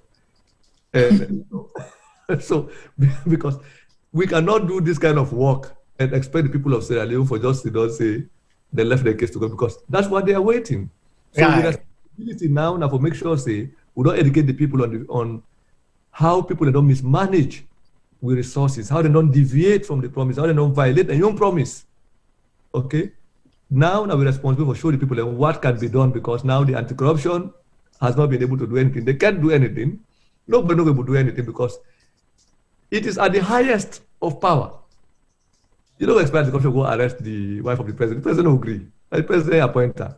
Yeah. So now, but the people get the power for vote against the president, for pass verdict against the president, just like how they passed a verdict against an Scrumine group in 2018. They can pass the same verdict against Maada Bio in 2023 or any period they are in.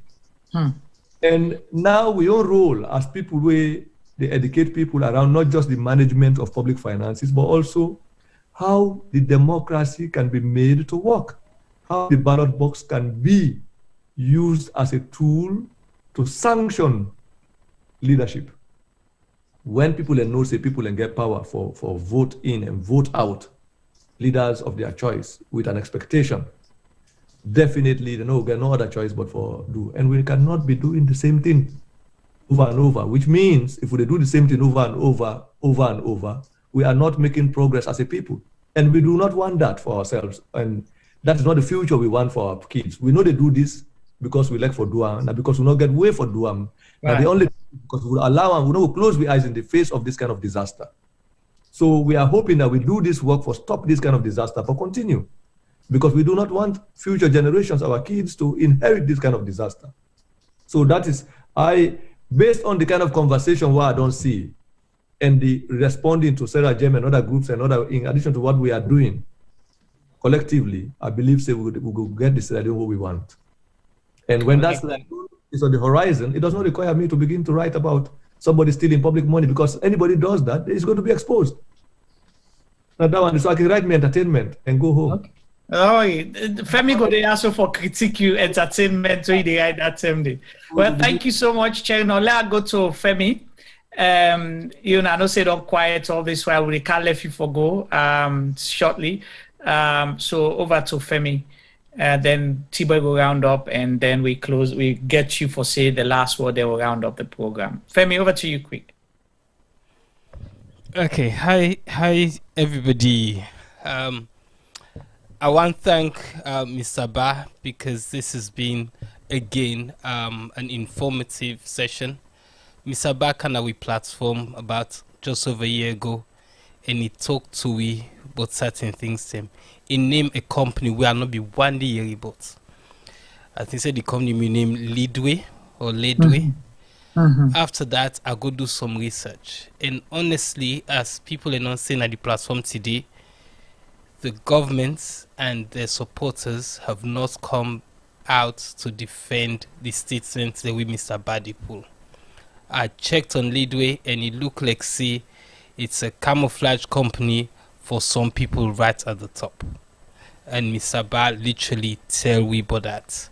He came back and he told us about the first lady in office, the money we they pass, the people argue, governments not come and discredit them. For me, it's a shame.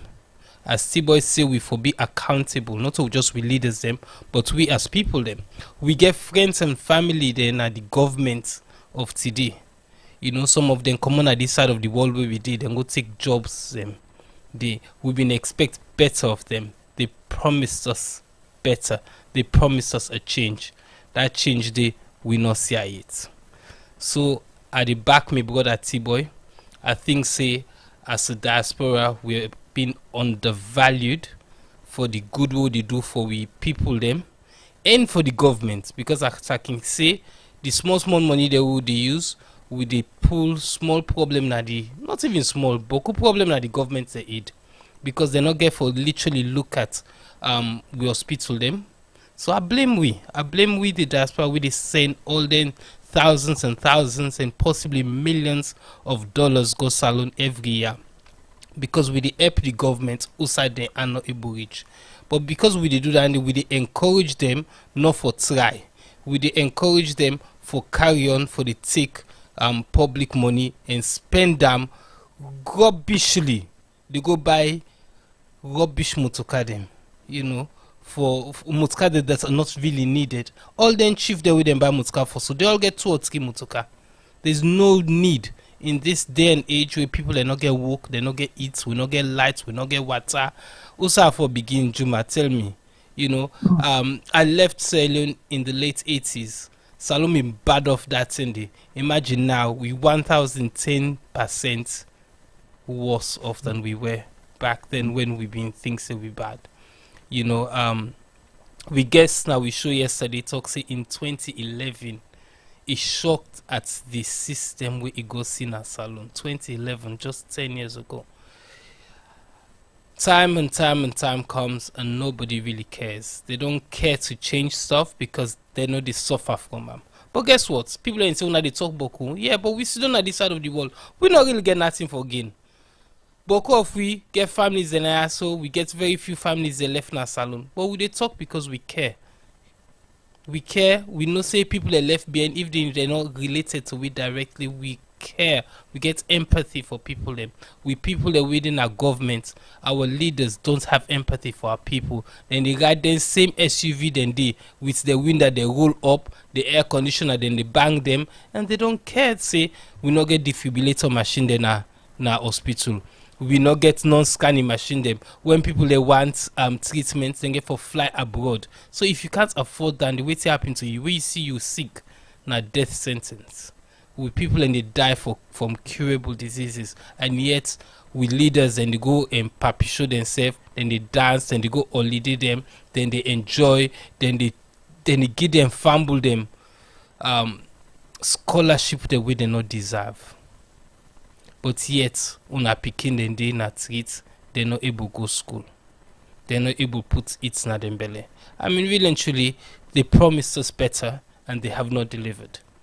As Mr. Bah say, come 2023, you know, with the hope say we people and go exercise that vote day and vote the right way. But I'm optimistic like Mr. Bah, but I do ask her making a hold in breath.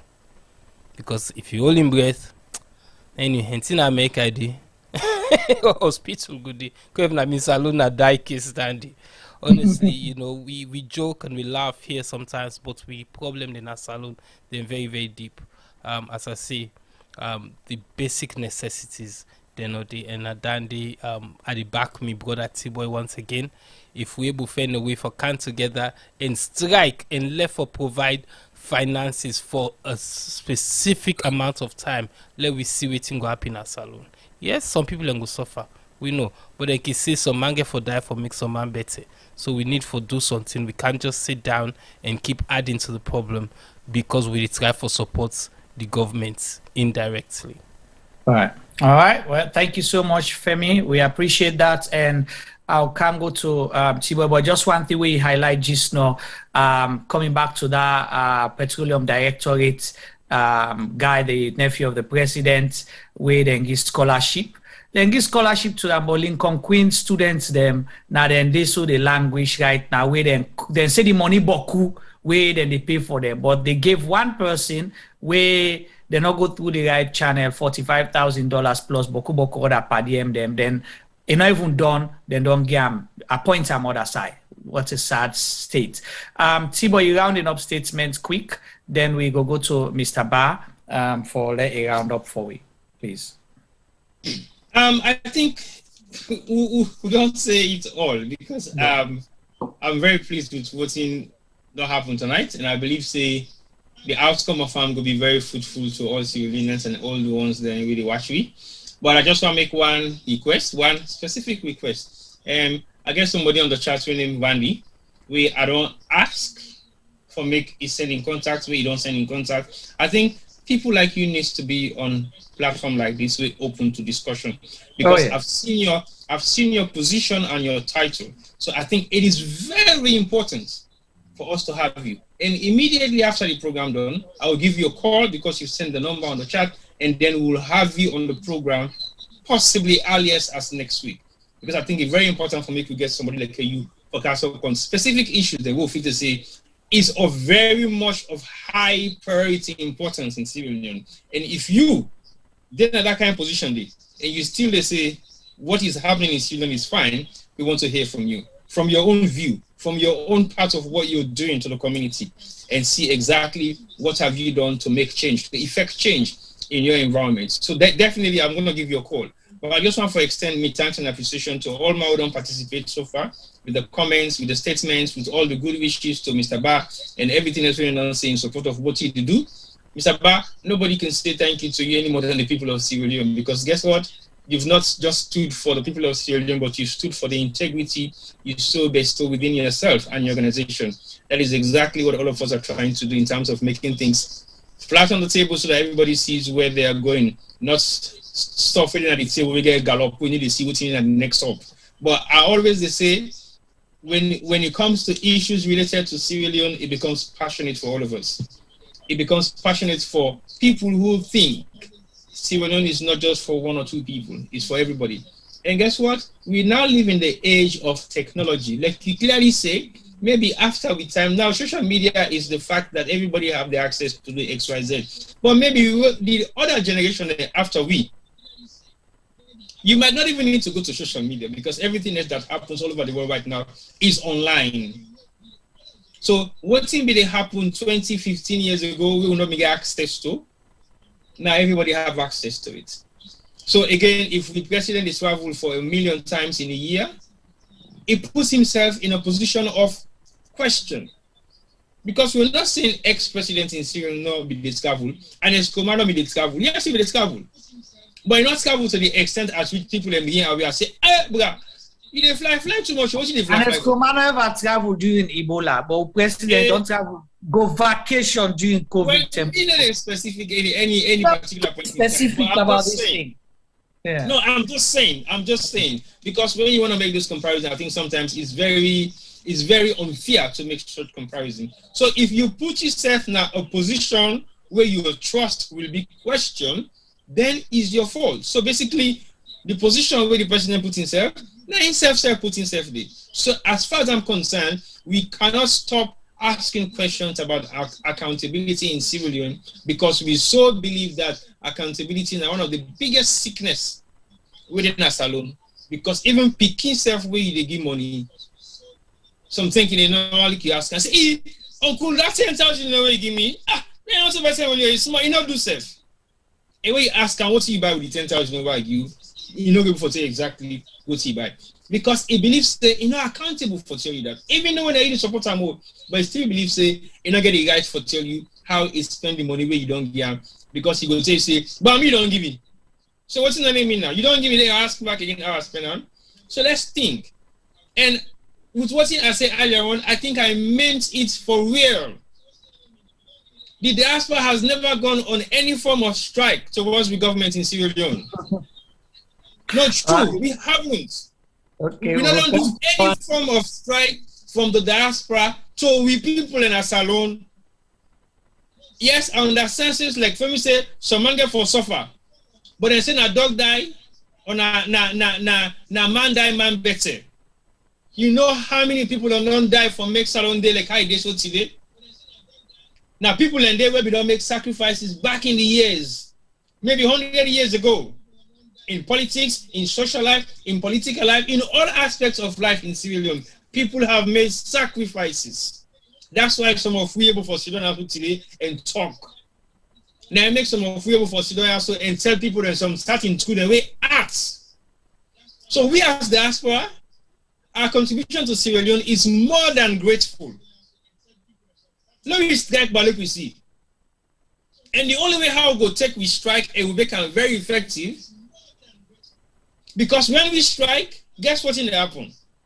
Even the one they send money to go feel that pinch day because they will not have money for that month. So then will begin pay attention to government. Thank you. Some man they spend, some bureaus, then after bureau they also get some people and then bureau so they make thousands of pounds every week or every year that they no more just for sending remittance to Sierra Leone. Forget that.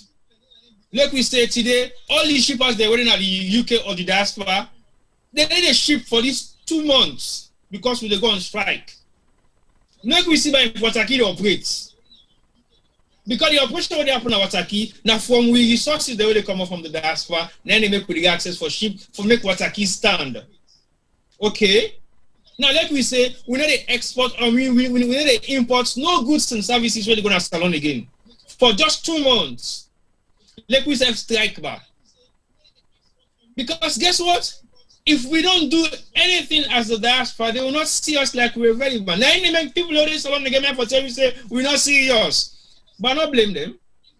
Because the one way they come and also they go represent we are our biggest betrayals. Biggest betrayals. Because guess what? They know the systems in Europe, they've worked in the systems in Europe, and they've gone through policies, protocols, and principles. Even the cleaner, you know, say where he don't take in bucket, where he don't mop the floor down, if for empty the bucket, he squeeze them up, he put them down. So I don't know what makes a difference for make you don't get that kind of discipline there in the US, in the diaspora, and then you go Salone, you say where I'm under the cushion because you have to mix yourself in all forms of corruption. Sometimes I agree with the people when they talk say the diaspora and they up for corrupt Salone, but the one they where they go represent with you, not to the one they waste you don't have so where they do their hard damn labor and send money go to Salone or do business in Salone, now the corrupt one them. No. Now the one that we don't educate, we don't call elites. Now the one that we don't educate, we're not professors. The one that we don't educate, we're not doctors, we're not lawyers. Now then back they go Salone and sit on the system and make the system not effectively work. Because then just feel say we all they go back now for go make real money. We step they go gently. Now we turn. You won't do that in the UK or in America, in Germany, in Russia, in Belgium, in France, even to the poorest European nations then, where you day. You not go do that because there's a system and that system works. That system they make the neighbor for build and country to how they build and so. Because they believe in their systems. So why make take the good practices of the diaspora and implement it in Salone? What's wrong with that? You know, they lead you. It make no difference in your life. But if you left the diaspora, where they pay you a minimum of 1,500 or 2,000 pounds a month, and you choose for go take a job in a salon, where you monthly salary yourself no equivalent to that, and within a couple of months, you're driving luxurious cars, and you're building mansions. Nobody says don't build a house. Some people don't have interest in building house. Some people have interest in creating jobs. Some people have interest in building house. Some people, when they build their house from the diaspora, they take 5 years, 10 years. Some now 1 year, 2 years. Some they work very hard. All right. They even sleep in their houses then. So big. Let me begin things sensibly. But Mr. Avani, I definitely will give you a call after the show. I believe your number is an American number, and I will invite you on this platform as early as next week. Please make yourself available because I think you're very important with the position that you hold currently within your communities that you are. I think you need to come and talk about some of these issues. All right. Thank you so much, T-Boy. I appreciate you. Well, Fambule, where they listen, we've been getting now the studio, or we get now the studio, Mr. Chernoh Alpha Emba, editor for the Africanist Press. You don't can talk to we. You know, it been come 9 months ago, we can lay a foundation, say this now the year of revelation.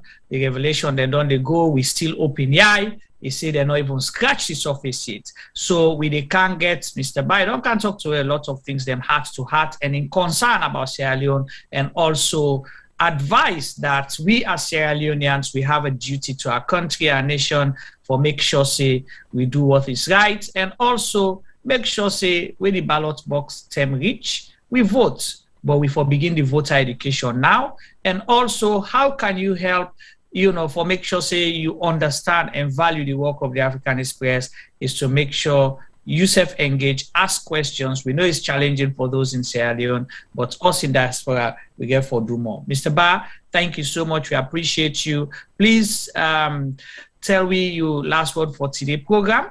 And also, is there a big story coming up? And Ustem, they begin with Ministry of Finance, because we need for Yanda, we want to shake that branch there. We want to shake, we want to see the fruits they waiting for them. If not rotten fruits them, not good food them, the people of Sierra Leone need for them. Because one day nobody not get mind for touch Ministry of Finance. And talk to me, your last word for today's program. And who say they come back to me? Well, we definitely, I just want to repeat, say the work of the Africanist Press is in motion. We still they continue to map out from ministries, departments, and agencies. I mentioned Minister of Finance for sure, the amount of work that is left, that is ahead, and that is just an example. So I hope, say, that we continue the interest, we will not relent for engage government and continue for release this information. But definitely between October to December, we look forward to more exciting stories we'll end the year with.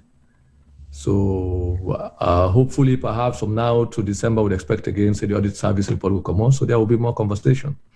But ahead of that, in the next couple of weeks, we intend for release more additional information covering more new grounds we will not reach it. So, there is always going to be giving stories. The Bureau administration, any department where you take, agency or department, ministry, you must see evidence of graft and all of that. And we could pay attention to the story in New York where they unfold, because it has to do with the image of Sierra Leone and Sierra Leoneans. It's very important, especially for we outside Naya as well, for a look at that. I believe, say, from now to the 20th, then we get a conference on determining the fate of the case. And I understand the president is also coming to New York. So there is a lot that can be done from now to then. But we commit for maintain with Sunday publications. We still debate within the ranks then for see if time permit, how would they make we publication then twice a week, leading up maybe towards the end of this year or next year for intensify the engagement.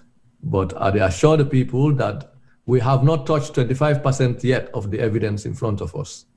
And what is ahead is going to be more interesting, I believe. And that we look forward to. So I want to thank Sarah Jem, and I am impressed with the work we want to do. This platform has been very helpful. Now, we talk, say, with a show, revelation, we make this year a year of revelations. So this revelation will continue up to December. Then by December, we'll carry back and make commitment for 2022 and show what in 2022 going to look like. So, and we want to thank the people for their interest, sustained interest. It's not an easy thing with the kind of effort by the government for distract we. But we remain on point, where we set the agenda in terms of what is important to us for discussion. The government, they count all them. Story, launching. Last December, they been do launching all over the place. I understand, say, even the 2 blocks, they would have been carried go to the airport, they don't Tifa. And then they are and then they are say they knock out new machine. Wake up and put all the I see it advertised on that TV. So yeah. So the block and disappear. Well, that's why I hear find somebody for go take picture of that truth, they don't tip the block at them. Or the block they're still there.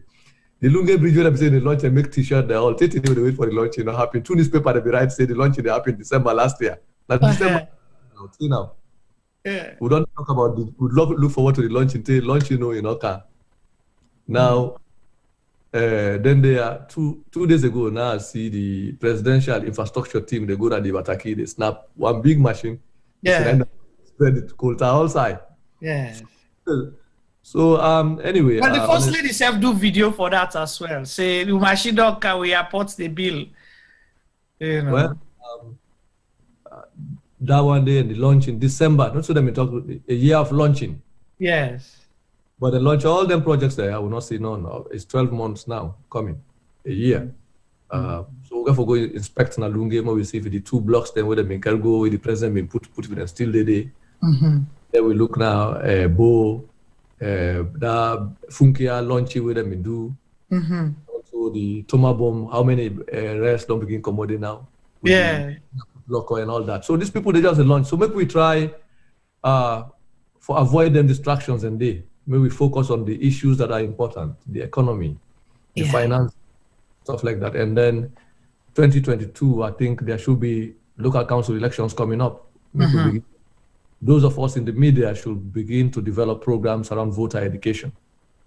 I think that's the important thing for begin coordinate on how for educate people then around the vote and the electoral process, and also impress upon people who want to go in a public office to understand the responsibility of also protect the vote of the voters, the votes of the constituents who they want to represent. So that one is a very important thing. But regarding this government now, we don't establish say it's a corrupt government. It's massively corrupt. Corruption, they all sides from the president now to everybody. We don't show that day. Any other evidence we will show now, just addition to the evidence we would already get.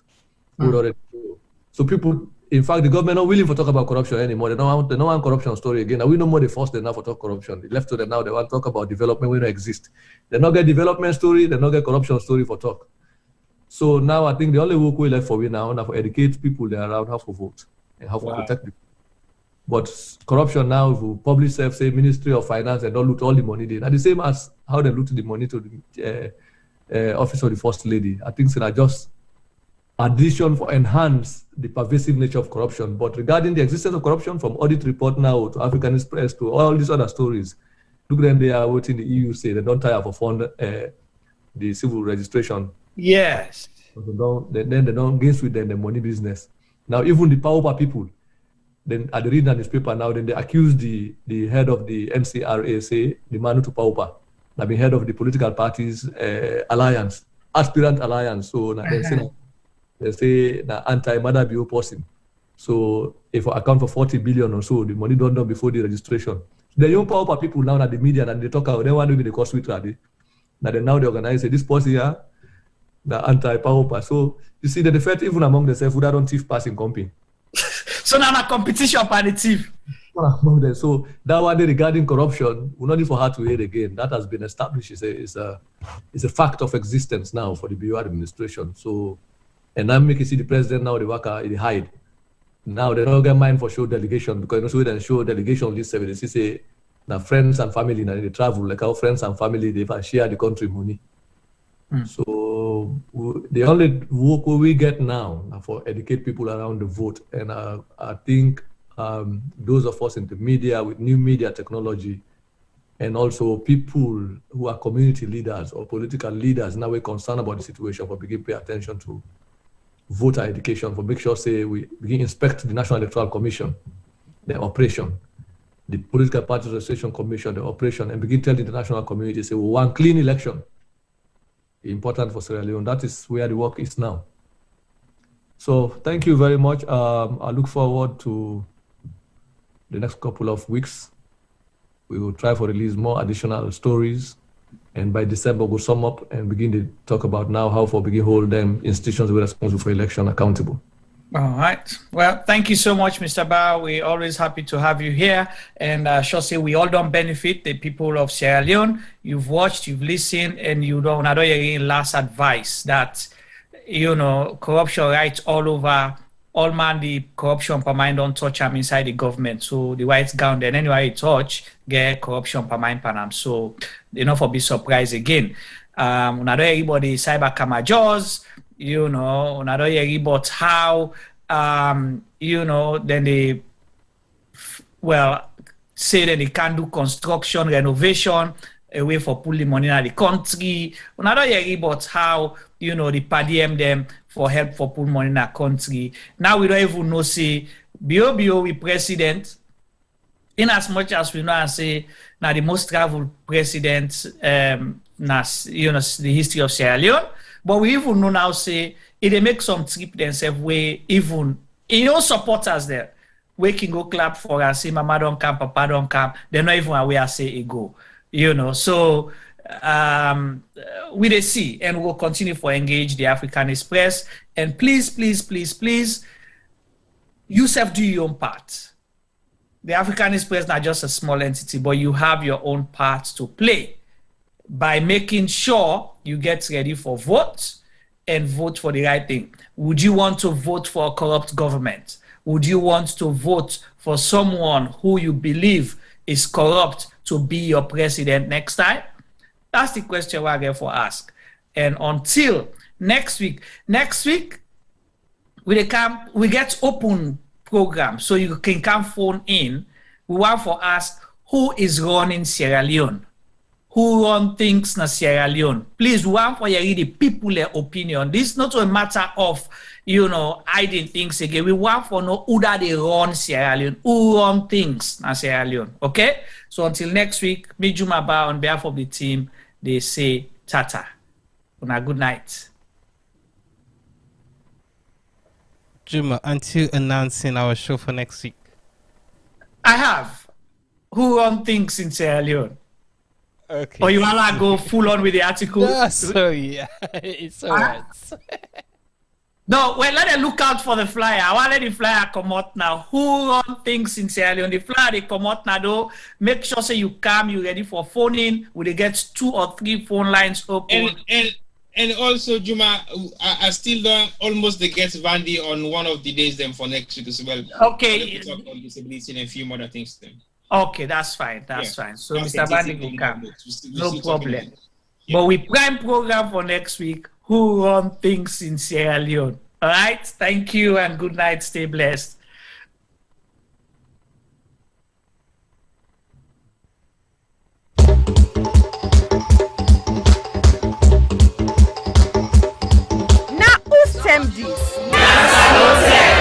Yes, this na term for all Salone people and then party them. Sierra Leone Media will be bringing you a variety of programs ranging from documentaries to discussions, interviews, news, views, sports, and entertainment.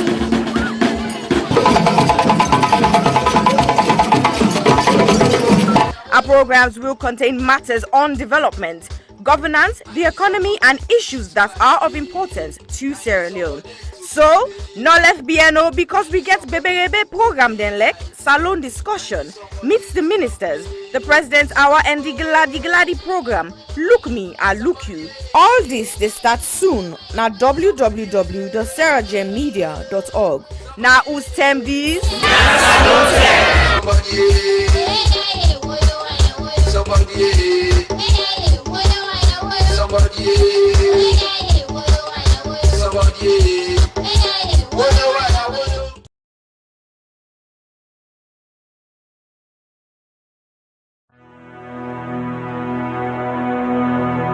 The total population of Sierra Leone in 2019 was stated approximately at 7.8 million. And the most common cancer reported in 2018 was breast cancer, with an incidence rate of 25.1% and a mortality rate of 19.2%. Ward 2 at the Connaught Hospital, Freetown, is a female surgical ward that cares for patients requiring breast surgery, chemotherapy, and palliative care. General surgery also admits to the ward as see fit. The ward is in need of a significant refurbishment and has a major impact on patient assessment and delivery of treatment, dignity, comfort, and infection control measures. The current ward area presents a significant challenge to infection control. There is no fit for purpose or adequate personal hygiene facilities. The showers and sanitary areas are in poor condition and are difficult to clean. The flooring is deteriorated. Overall deco and fabric of the walls need repair and full decoration. Furniture, cupboards, and shelving require replacement. The sluice, known to be the dirty utility room, is in poor condition and needs replacing. Windows need to be replaced as current windows bring in draughts, dust, debris, mosquitoes, and rodents. There is no designated area to provide a day service for patients receiving chemotherapy. Medical supplies is desperately needed.